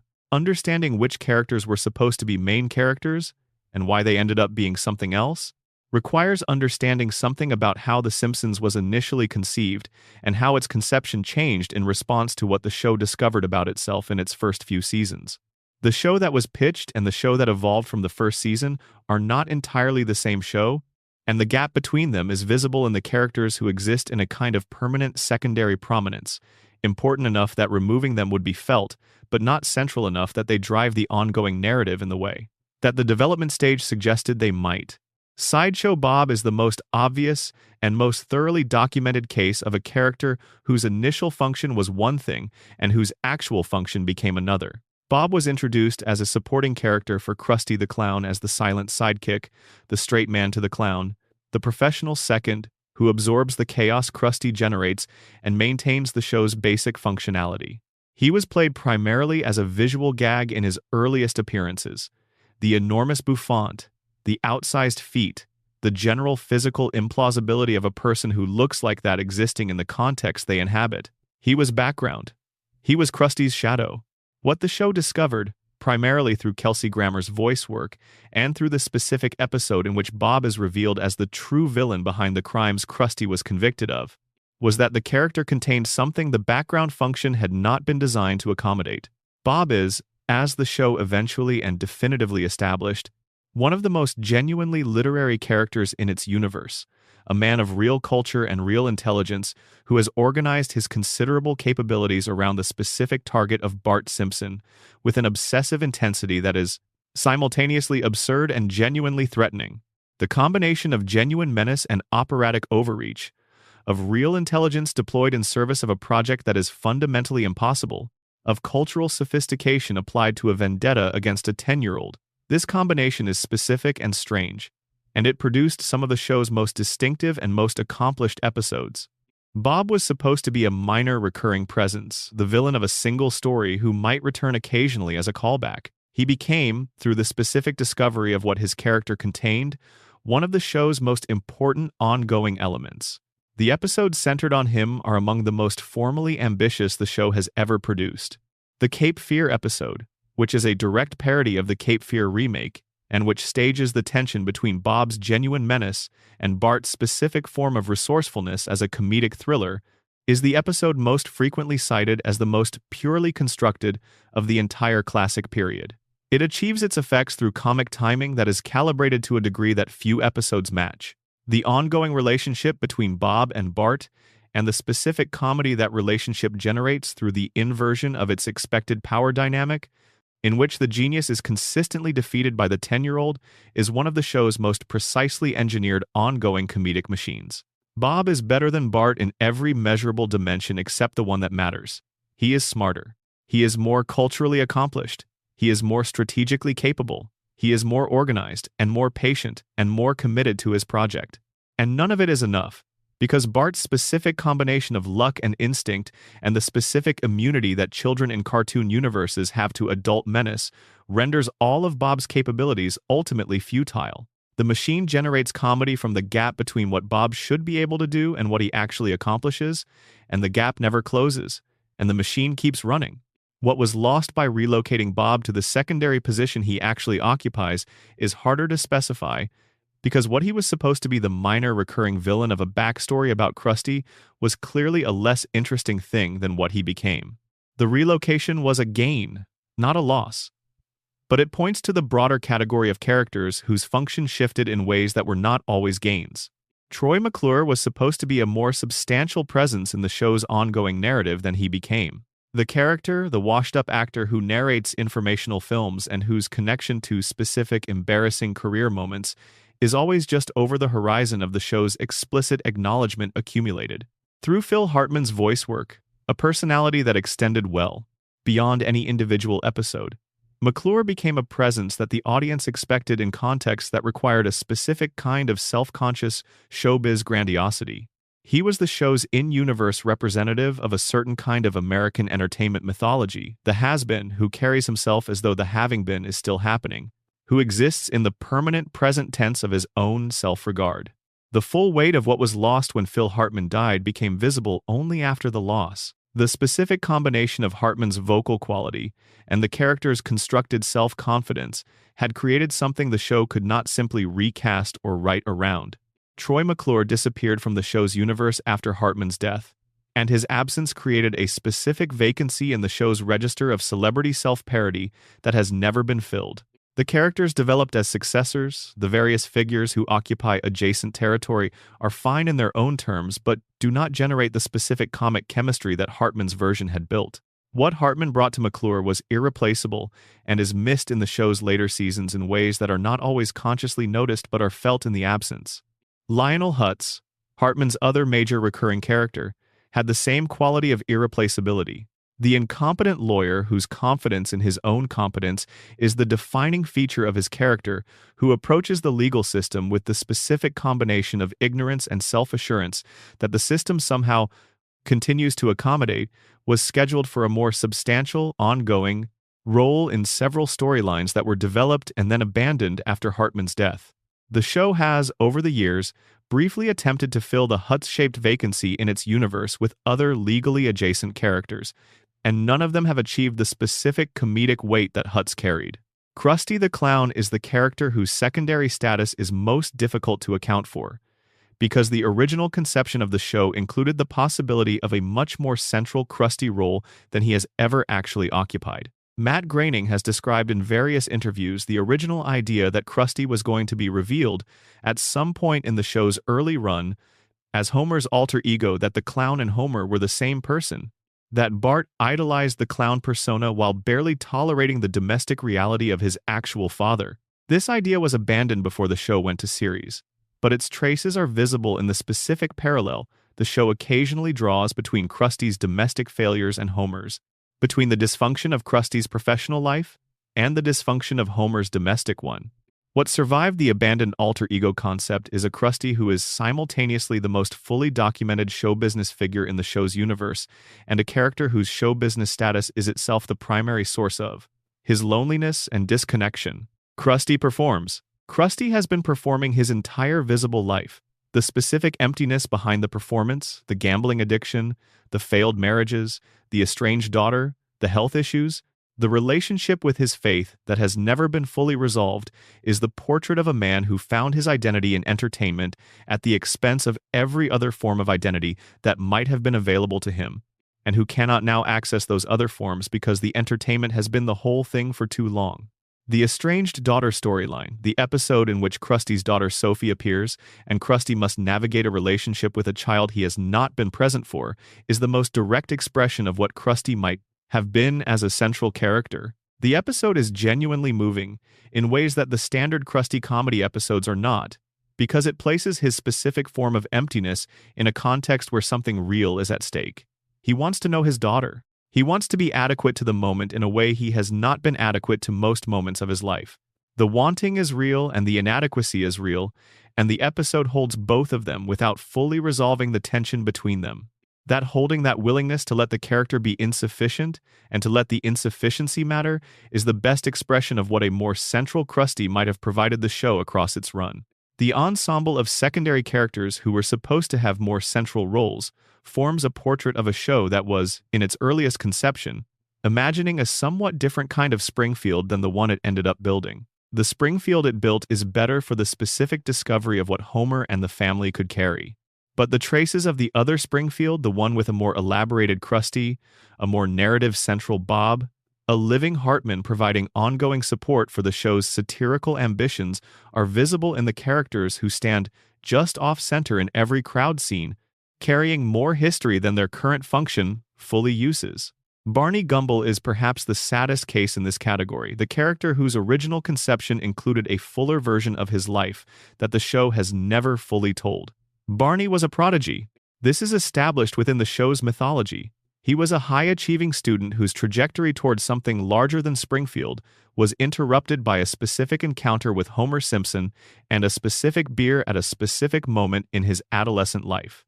The beer is played as a joke. The tragedy underneath the joke, the gifted person whose life took a turn at a specific moment because of a specific decision that compounded over time into the permanent present of the bar stool at Moe's, is visible to anyone who holds the early Barney material in mind and follows the accumulation through the show's run. Barney Got Sober. The episode in which Barney achieves sobriety and confronts the gulf between who he is after decades of alcoholism and who he might have been without it is the show's most direct engagement with what his character actually contains. The film he makes, the short documentary that wins the film festival prize before Homer's entry, takes it from him through a characteristic combination of luck and theft, is beautiful within the world of the show. It captures something genuine about Barney's relationship with himself and with the life he has built in the absence of the life he might have had. And then the episode requires the comedy to reassert itself, and Barney makes a choice that returns him to his previous condition, and the show moves on, and the sober Barney who made the beautiful film is put back in the drawer. This is the secondary character's fundamental condition in The Simpsons, to be brought forward when the story requires their full content and returned to storage when it does not. The storage is where most of them live. But the moments when they are brought forward when the show chooses, for the length of an episode, to let a Barney or a Krusty or a Bob be what they were always capable of being, those moments reveal the full depth of what the show has been quietly building in the margins, the complete portraits of incomplete lives that Springfield's background has always contained. The show's treatment of Sideshow Bob's family provides one of the more formally ambitious, ongoing character developments in the secondary universe. The Terwilliger family, Bob's parents, his brother Cecil, and eventually his wife and son constitutes the show's most sustained engagement with the question of what produces a person like Bob. The answer the show arrives at, across the episodes that directly engage with this question, is considerably more interesting than the simple villain backstory that a less ambitious show would have provided. The episode in which Bob's parents arrive is the most directly comic engagement with the family material, playing the specific comedy of two people of obvious culture and evident self-regard, confronting the fact that their son has organized his adult life around the attempted murder of a 10-year-old. The comedy works because the parents are recognizable, because the specific combination of cultivated taste and disappointed ambition and the particular way that intelligent people manage the gap between what they hoped their children would become and what the children actually became is observed. With enough precision to be both funny and slightly uncomfortable, they love their son. They are also genuinely embarrassed by him in the specific way that people who have invested heavily in a particular vision of their family are embarrassed when reality fails to cooperate. What the family material reveals about Bob is the thing that his solo episodes can only gesture toward, the context within which his particular combination of capabilities and obsessions developed. He is the product of a specific kind of upper-class intellectual culture that took intelligence and cultivation seriously as values, that provided him with genuine education and genuine access to genuine culture, and that failed to provide him with whatever else he would have needed to translate those assets into a workable adult life that did not involve the systematic pursuit of vengeance against elementary school students. The cultivation is real. The dysfunction that developed alongside it is also real. The family material shows you both simultaneously, in the same frame, and the combination is the most honest portrait the show has offered of what produced him. Krusty's backstory, assembled from the various episodes that have engaged with it across the show's run, describes a trajectory that is in certain respects the mirror image of Bob's. Where Bob had privilege and cultivation, and failed to produce from them a life organized around anything larger than his grievances, Krusty had a specific gift, the gift of making people laugh, and organized an entire life around that gift with such completeness that nothing else survived the organization. His father, a rabbi who wanted a son who would follow him into religious life, represents the specific form of parental disappointment that Krusty carries, not the disappointment of a parent whose child fell short of a standard, but the disappointment of a parent whose child exceeded all standards in a direction the parent had no framework for valuing. The reconciliation between Krusty and his father, the episode in which the two of them finally have the direct conversation that the shape of their relationship has been requiring for decades, is among the most emotionally generous things the show has ever produced for a secondary character. It does not simplify the complexity of what the relationship contains. It does not pretend that the years of distance and disappointment and mutual incomprehension can be fully resolved by a single conversation. It simply depicts two people who have run out of the time required to defer the conversation and who choose, in the context of the comedy the episode provides, to have it anyway. The comedy and the emotion coexist without either canceling the other. The reconciliation is real, and it is also funny, in the specific way that things that are real tend to be funny when they are observed with enough honesty to include the absurdity that attends most human situations. The relationship between Bob and Bart examined not as the comic premise of the ongoing vendetta, but as the actual human relationship beneath the premise is one of the show's most interesting secondary dynamics. They are, within the logic of the show's universe, each other's primary relationship in a certain critical sense. The person whose existence most directly organizes their own, whose presence in their world generates the most consistent and most sustained response. Bob's life is organized around Bart in ways that go considerably beyond the specific desire to kill him. Bart is the occasion for everything Bob does. He is the scale against which Bob measures his own intelligence and capability. He is the person whose continued existence is the clearest evidence that the universe is organized in ways that do not correspond to Bob's understanding of how it should be organized. And Bart, for his part, has a relationship with Bob that is not simply the relationship of target to pursuer. He has, across the episodes where they have been in closest proximity, shown the specific quality of engagement with Bob that suggests he finds the intelligence genuinely interesting, the cultivation genuinely impressive, the obsession genuinely fascinating in the way that children find the single-minded intensity of adults fascinating when that intensity is directed towards something they can understand the shape of, even when the object of the intensity is themselves. There are episodes in which Bart and Bob are in something resembling cooperation, and in those episodes you can see the outline of a relationship that, in different circumstances, might have been something other than what it became. The what it might have been quality of the Bob-Bart relationship is the specific dimension that makes it more than a comic premise. It is the relationship between two people who are, in their own ways, the most capable people in any room they occupy, one of whom has organized that capability around crime and obsession, and one of whom has not yet found the context that could receive it, and the comedy of their ongoing confrontation does not exhaust the relationship's content. Beneath the comedy there is the specific human complexity of two people who might, in a different Springfield, in a different arrangement of circumstances, have had something real between them. The secondary characters who were supposed to be main characters are the permanent condition of any long-running show that discovers, in its early seasons, that it is not quite the show it thought it was going to be. The discovery is always a gain and a loss simultaneously. What The Simpsons gained by becoming the show organized around Homer and the family is obvious and documented across 36 seasons of evidence.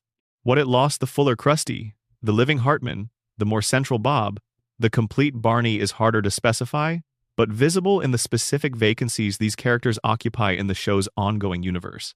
They are the echoes of a different Springfield, one that was briefly possible and then wasn't, still present in the margins of the one that actually exists.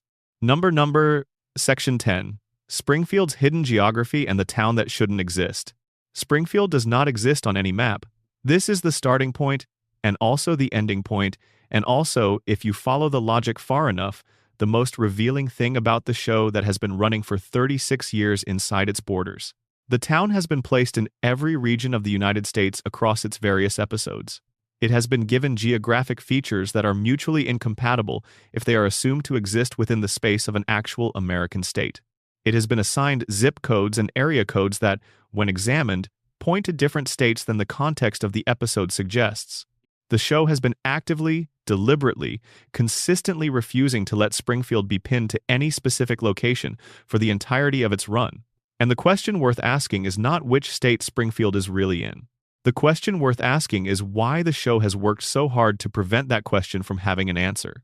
The geographic features of Springfield are, when assembled from the full catalog of the show's locations, the features of every American landscape simultaneously. There is a coastline. There is a mountain range. There is a desert within a reasonable drive. There is farmland and forest and a river and a harbor. There is a gorge that the show has used across multiple episodes as the location for various forms of catastrophe. There is a nuclear power plant, which is the geographic feature that most directly determines everything else about the town's relationship to its environment. These features cannot all exist in the same American geography without violating the basic physical facts of how American terrain is distributed.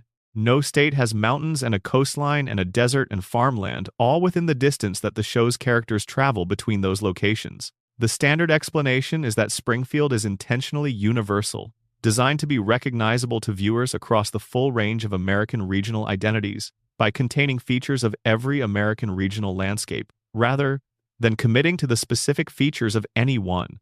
This is true. Groening has said as much. The writers have confirmed it.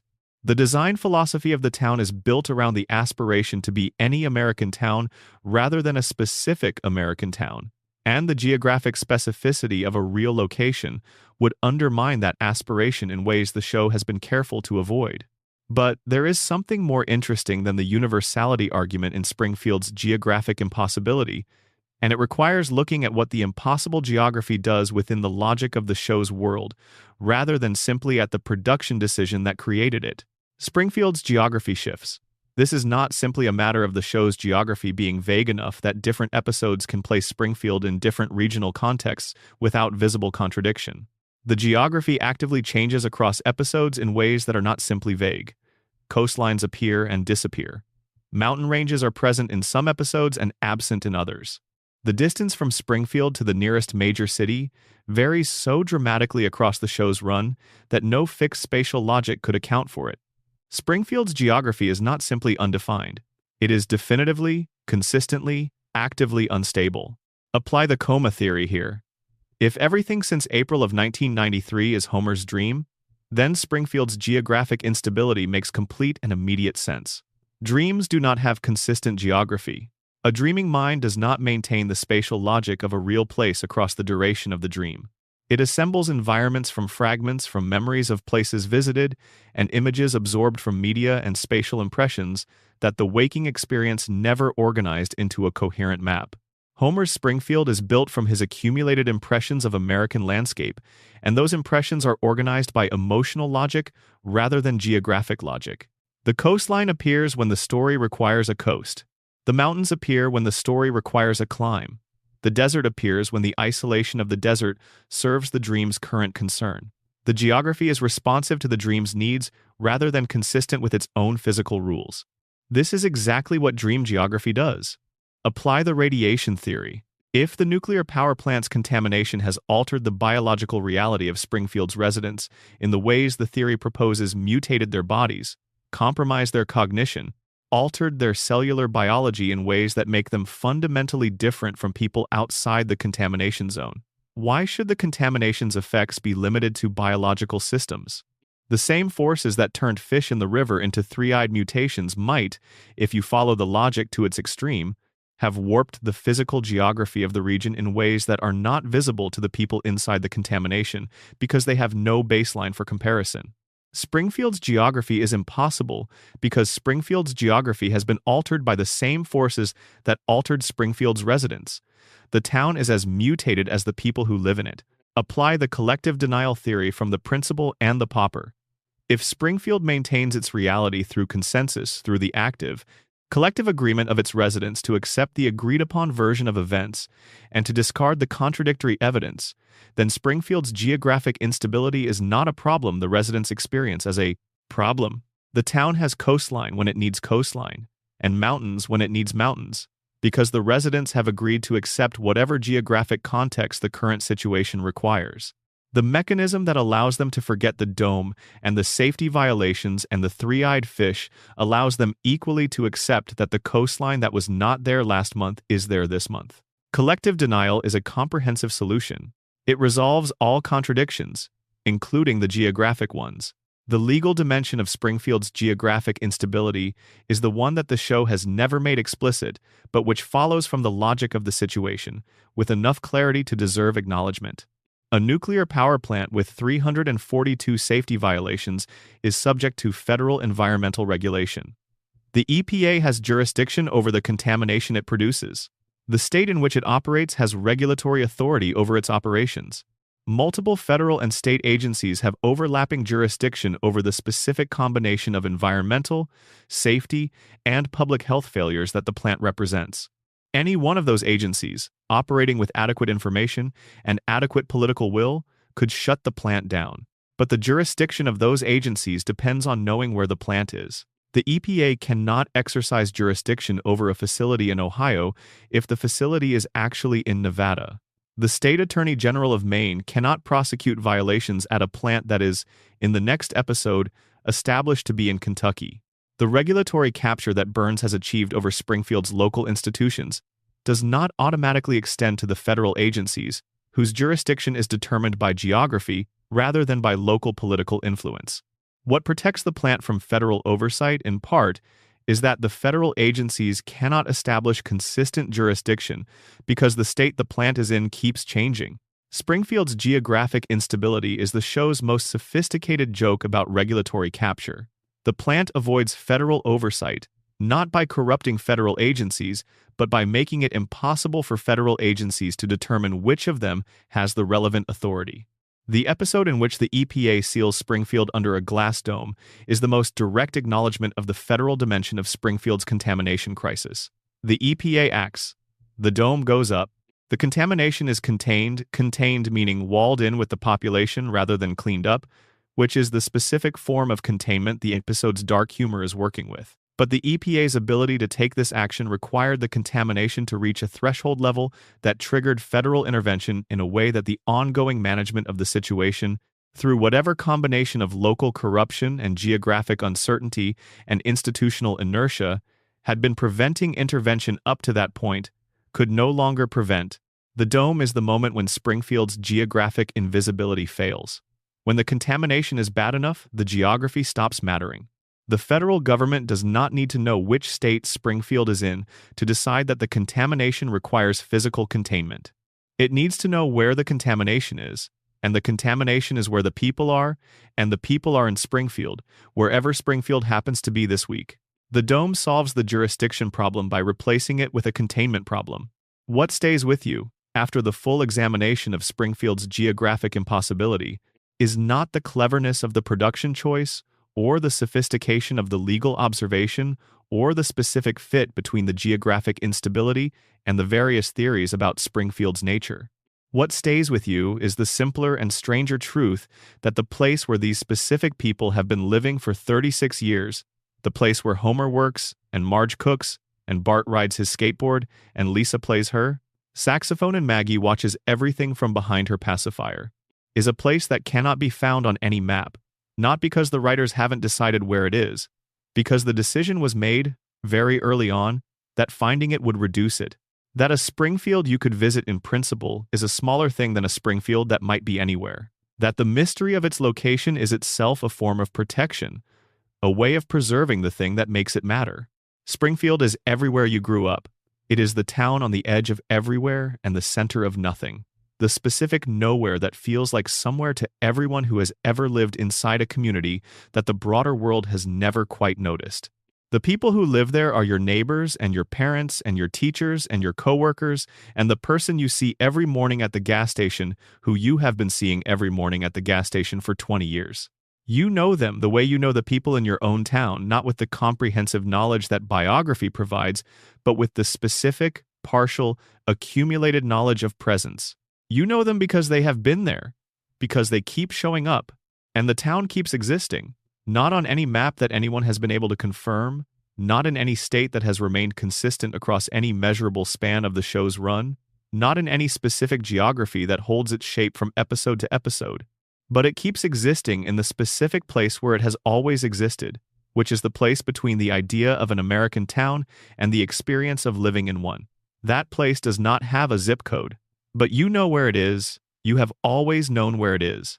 It is the town you have been watching for 36 years, and it will be there next Sunday night, wherever next Sunday night needs it to be.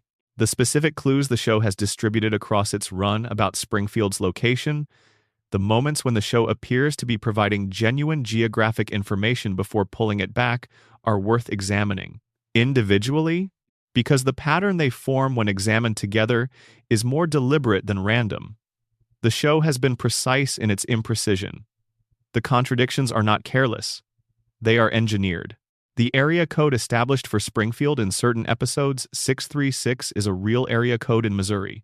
The use of a real area code, when every other geographic detail the show provides is either fictional or contradictory, is a specific kind of invitation. It says, here is a real thing, here is a genuine coordinate, now figure out what to do with it in the context of everything else the show has told you. The answer that any serious attempt to locate Springfield using that area code produces is that the area code does not settle the question because the other geographic details are inconsistent with a Missouri location in too many episodes. The real area code is a genuine clue inside a set of clues specifically designed to not resolve into a single answer. The episode in which Homer drives south to visit a casino, and the drive takes significantly less time than the geography of any particular state would allow, also belongs to this category of deliberate imprecision. The drive time implies a geographic relationship between Springfield and the casino's location that is inconsistent with almost any plausible state. But the inconsistency is not the result of a production error. It is the result of the show's ongoing refusal to establish a spatial logic that would constrain future episodes in ways the production does not want. The wrong drive time is not a mistake, it is a policy. The state flag that appears behind various Springfield officials in various episodes, a flag that does not correspond to any actual American state flag, is perhaps the most visible expression of the show's geographic strategy. It is not an oversight. The show's production design team has been responsible for creating consistent visual details across 36 seasons, and a flag visible in the background of official settings is not the kind of detail that appears by accident. The fake flag is a deliberate choice, the choice to depict a fictional state with its own fictional flag, rather than to risk the identification of Springfield's location that a real flag would make possible. The question of why the identification would be a problem is the question that the production philosophy answers most clearly through its ongoing behavior rather than through any explicit statement.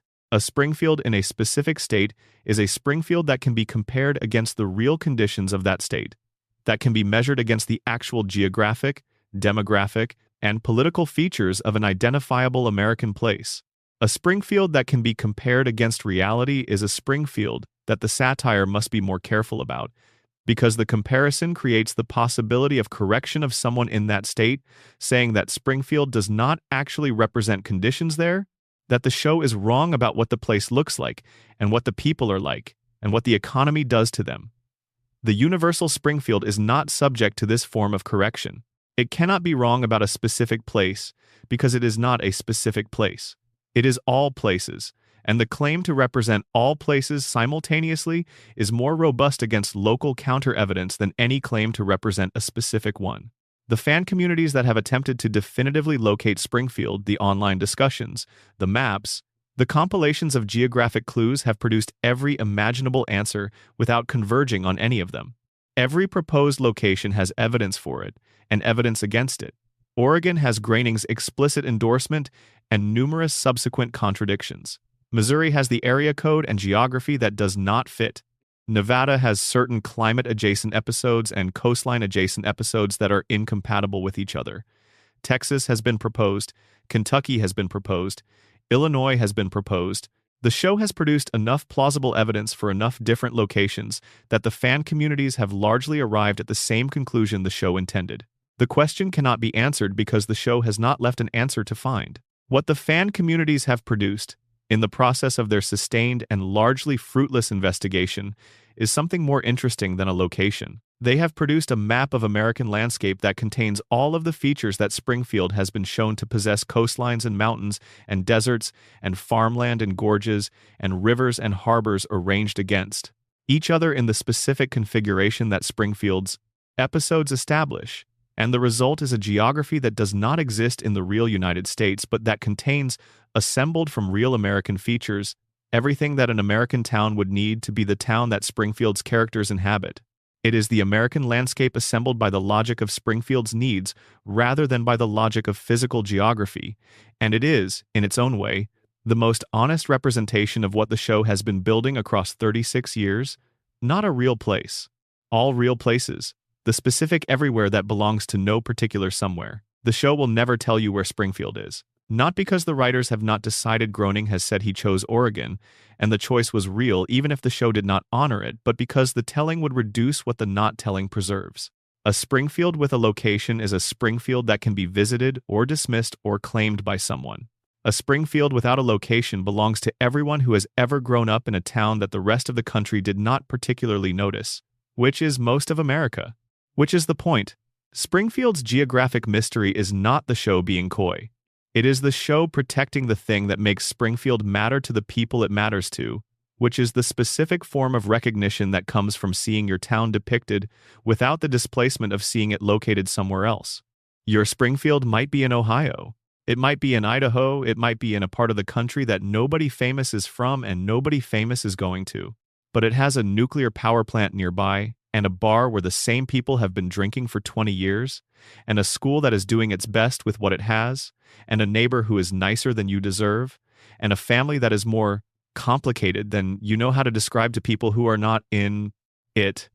And on Sunday night, when the credits roll, and the couch gag plays, and the family takes their places, it looks just like the town you are from, wherever that is. Wherever Springfield is, they are the same place. Number. Bonus section.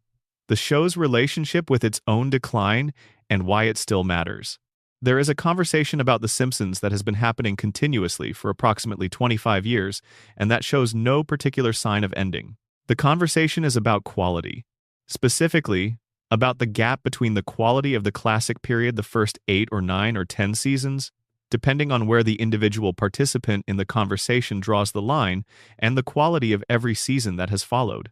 The conversation is conducted with a intensity that is somewhat unusual for a conversation about a cartoon, and the intensity itself is evidence of something that gets under-examined in the conversation.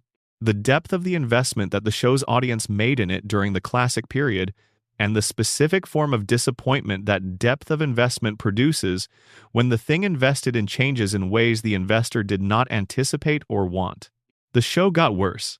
This is the sentence around which the conversation organizes itself, and it is, as a raw descriptive claim, accurate enough to be worth accepting without too much qualification before moving to the more interesting questions. The average quality of a Simpsons episode in the 25th season is lower than the average quality of a Simpsons episode in the 5th season. The specific forms of formal sophistication, the comic density, the emotional precision, the structural accomplishment of the best classic episodes, these are not matched by the best episodes of the later seasons. The decline is real, but the conversation tends to stop at this point, accepting the decline as the primary fact and using it primarily to construct a before and after narrative in which the classic period is the golden age and everything that followed is the fallen state. This narrative is accurate as a capsule description and insufficient as an analysis. It does not explain why the decline happened. It does not engage with what the later seasons do that the classic seasons do not, or with what they do well even in the context of the overall decline. And it does not engage with the question that is most interesting once you accept the decline as given: why does it matter so much? The reasons the show got worse are real and documented, and the people who made the show have been willing to discuss them with more candor than television people usually bring to the assessment of their own work's decline. The original writer's room did not stay intact. The people who had generated the specific chemistry of the classic period moved on to other shows, to film, to other projects, and the people who replaced them were talented but were not the same people and did not produce the same chemistry. The institutional culture of the room changed as the room's composition changed. The standard that had been enforced by the collective aesthetic sense of the original group was not fully reproducible in the new configuration, because standards of that kind are not institutional in the formal sense, but cultural in the informal one. They live in the specific group of people who share them. And when the group changes, the culture changes with it. The production conditions also changed. As the show became one of the longest-running programs in television history, the weight of that history began to create pressures that the earlier seasons did not have to manage.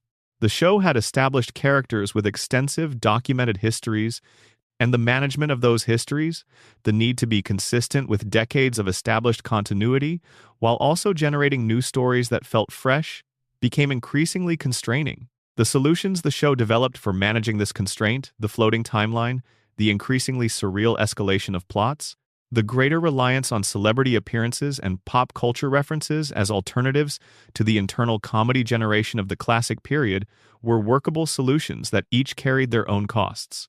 What the later seasons do that the classic period does not, and that tends to get under-acknowledged in the quality conversation, is sustain a relationship with Springfield and its characters across an impossibly long time, with enough consistency and enough genuine care that the world has remained coherent and the characters have remained recognizable across the full span. This is not a small accomplishment. Maintaining a fictional universe across 36 seasons without the specific kind of collapse that most shows experience, without the characters losing their essential qualities, without the world losing its internal logic, without the relationship between the audience and the characters losing the warmth and familiarity that makes the show matter to the people it matters to, requires something that is different from the original creative brilliance, but is not without value. The later seasons are, in a specific sense, the show demonstrating that the specific thing it was built around, the family, the love, the couch, the house on Evergreen Terrace, is more durable than the specific form of brilliance that originally built it. The brilliance made the thing. The durability keeps it present. These are different capabilities and they deserve different evaluations. The audience's relationship to the decline is the most psychologically interesting dimension of the quality conversation, and it is the dimension that most directly connects to the question of why the show still matters and why the conversation about it is conducted with such intensity. People who watched The Simpsons during the classic period did not simply watch a television show. They grew up with it.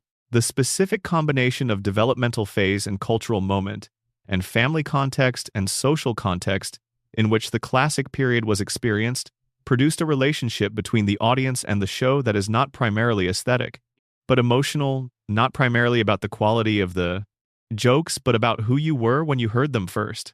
This is the specific form of nostalgia that drives the quality conversation, and acknowledging it is not dismissing the legitimate aesthetic claims the conversation makes. The classic episodes are genuinely better than the later episodes by most of the measures that serious criticism applies to comedy. But the specific intensity of the disappointment that the decline produces, the specific quality of feeling that the show has done something to you by getting worse, rather than simply getting worse in the way that all things eventually decline, is not primarily an aesthetic response. It is the response of a person who invested something real in a relationship and who experiences the relationship's change as something closer to betrayal than to simple disappointment. The show has, to its credit, been aware of this dynamic and has occasionally engaged with it directly. The episodes that acknowledge the audience's nostalgia for the classic period, that engage with the fan community's ongoing relationship with the show's history, are not always the show's best work, but they are evidence of a self-awareness about the nature of the relationship between the show and its audience that the most dismissive accounts of the later seasons tend to overlook. The show knows what it was, it knows what it became, and it has, in its own imperfect and continuing way, been honest about the gap, not with the specific formal brilliance of the classic period, but with a form of honesty that is available to a show that has been running long enough to have a real history to be honest about. The argument for why the show still matters, in the face of the documented decline, is not an argument that the decline does not exist. It is the argument that the thing the decline is declining from still matters, and that the continued existence of the show, even in its current form, even with the quality gap, keeps the thing present in American culture in a way that the absence of the show would not. Springfield is still on the air, the family is still on the couch. Homer is still going to the plant and coming home and loving his family with the specific, improbable, totaling devotion that has always been the show's central fact. The brilliance that originally built that fact is not what it was. The fact itself endures. And the fact, enduring, continues to do what the fact has always done: provide a context in which a specific kind of American experience is visible, in which the specific combination of love and dysfunction, and economic pressure and institutional failure, and community warmth that constitutes ordinary American life is depicted with enough precision and enough affection to make the people living it feel seen. The classic period saw them most clearly. The later seasons see them less clearly but still see them. and being seen, even imperfectly, by something as widely distributed and as deeply embedded in American culture as The Simpsons being in that portrait, however blurred the later canvas has become, is not nothing. The Simpsons is the longest portrait of ordinary American life ever produced in the medium of television. It is not the most accurate portrait. It is not the most beautiful. It is not always the most honest. But it is the longest.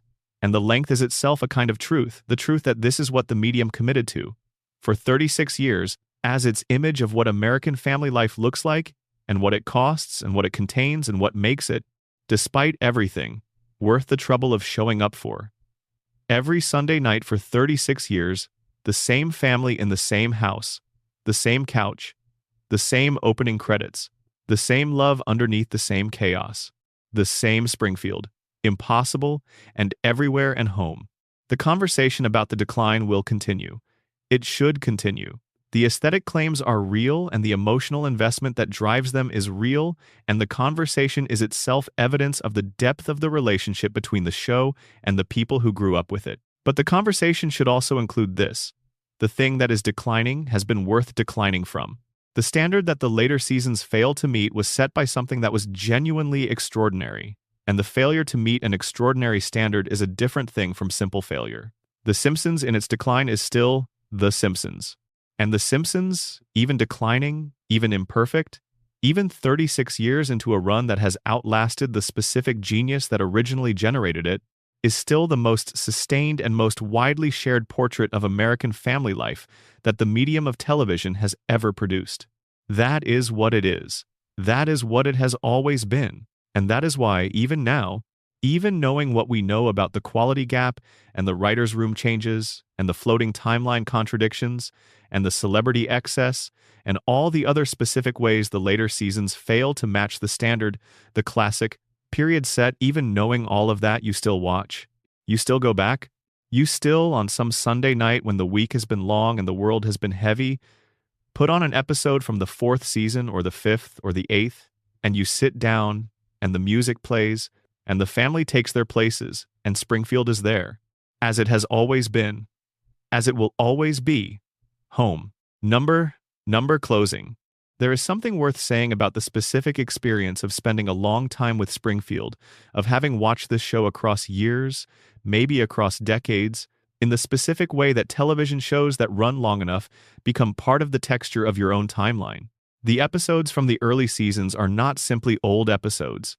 They are the episodes you watched at a specific age, in a specific place, with specific people, during a specific period of your own life. They carry that context with them. When you return to them, you are not simply watching an episode. You are briefly inhabiting the specific version of yourself who watched it first. This is what the show has been accruing across 36 years. Not just its own history, but the histories of the people who have been watching it. The personal timelines of its audience have grown up alongside the show, and the show, unlike almost anything else in the medium of television, has been present long enough to span most of a human life. People who were children in the early 90s are middle-aged now.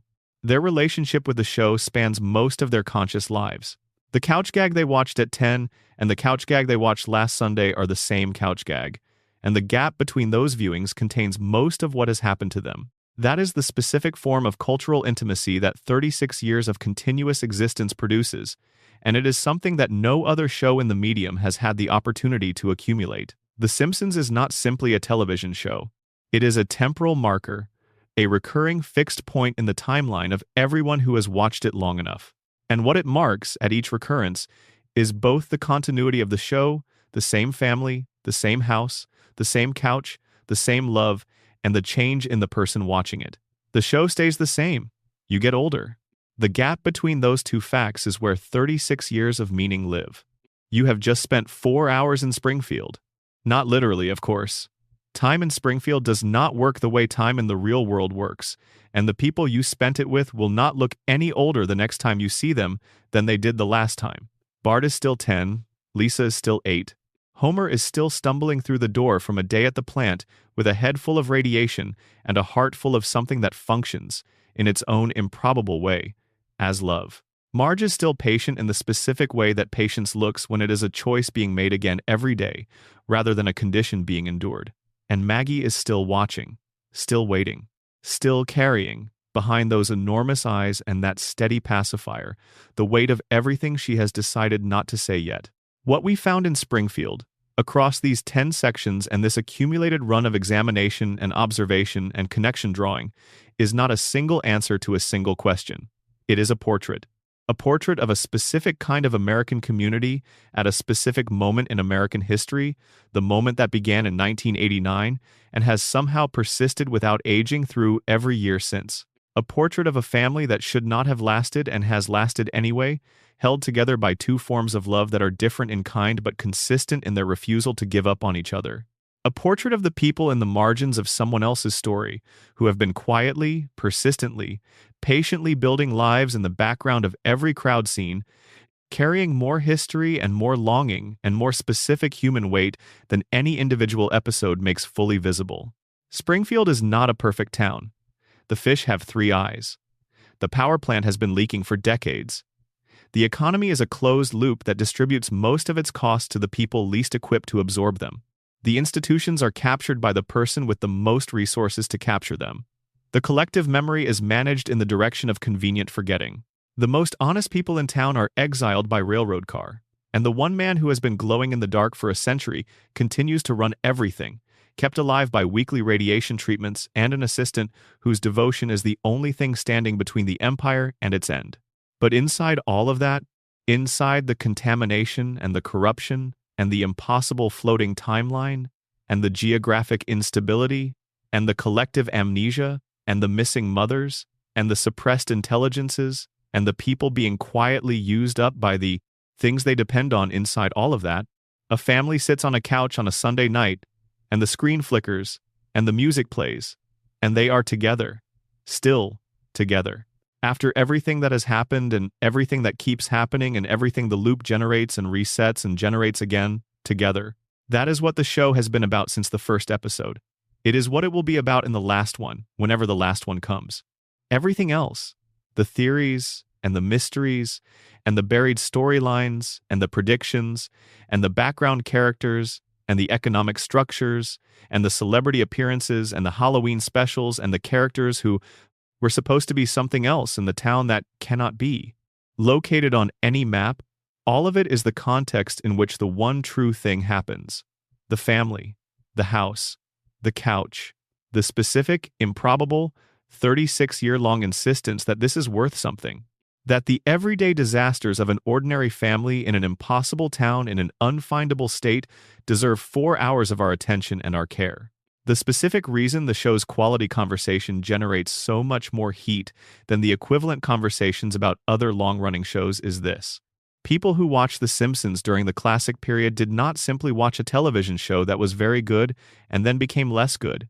They watched a television show that was, in its specific combination of emotional intelligence and formal sophistication and comic density and genuine warmth, unlike anything they had encountered before or have encountered since. The show that the classic period produced set a standard that was not simply high but generative, a standard that changed what you expected comedy to be capable of, that made you understand that the form could hold more than you had previously known it could hold. The decline is so painful because the rise was so complete. The show changed what you knew. The episodes that made that change cannot be unmade, and the later episodes that fail to match them do not cancel them. They exist alongside them in the same universe, in the same ongoing story about the same family in the same impossible town. The classic period is still there. It is still available. The couch gag still plays. The music still starts. Springfield is still waiting. And that is why the conversation never ends. Not because anyone is trying to keep it going. Because Springfield, as long as the show runs, will always be waiting. And people will always be going back. They do. They always did. They always will. That is the real secret of Springfield. Good night.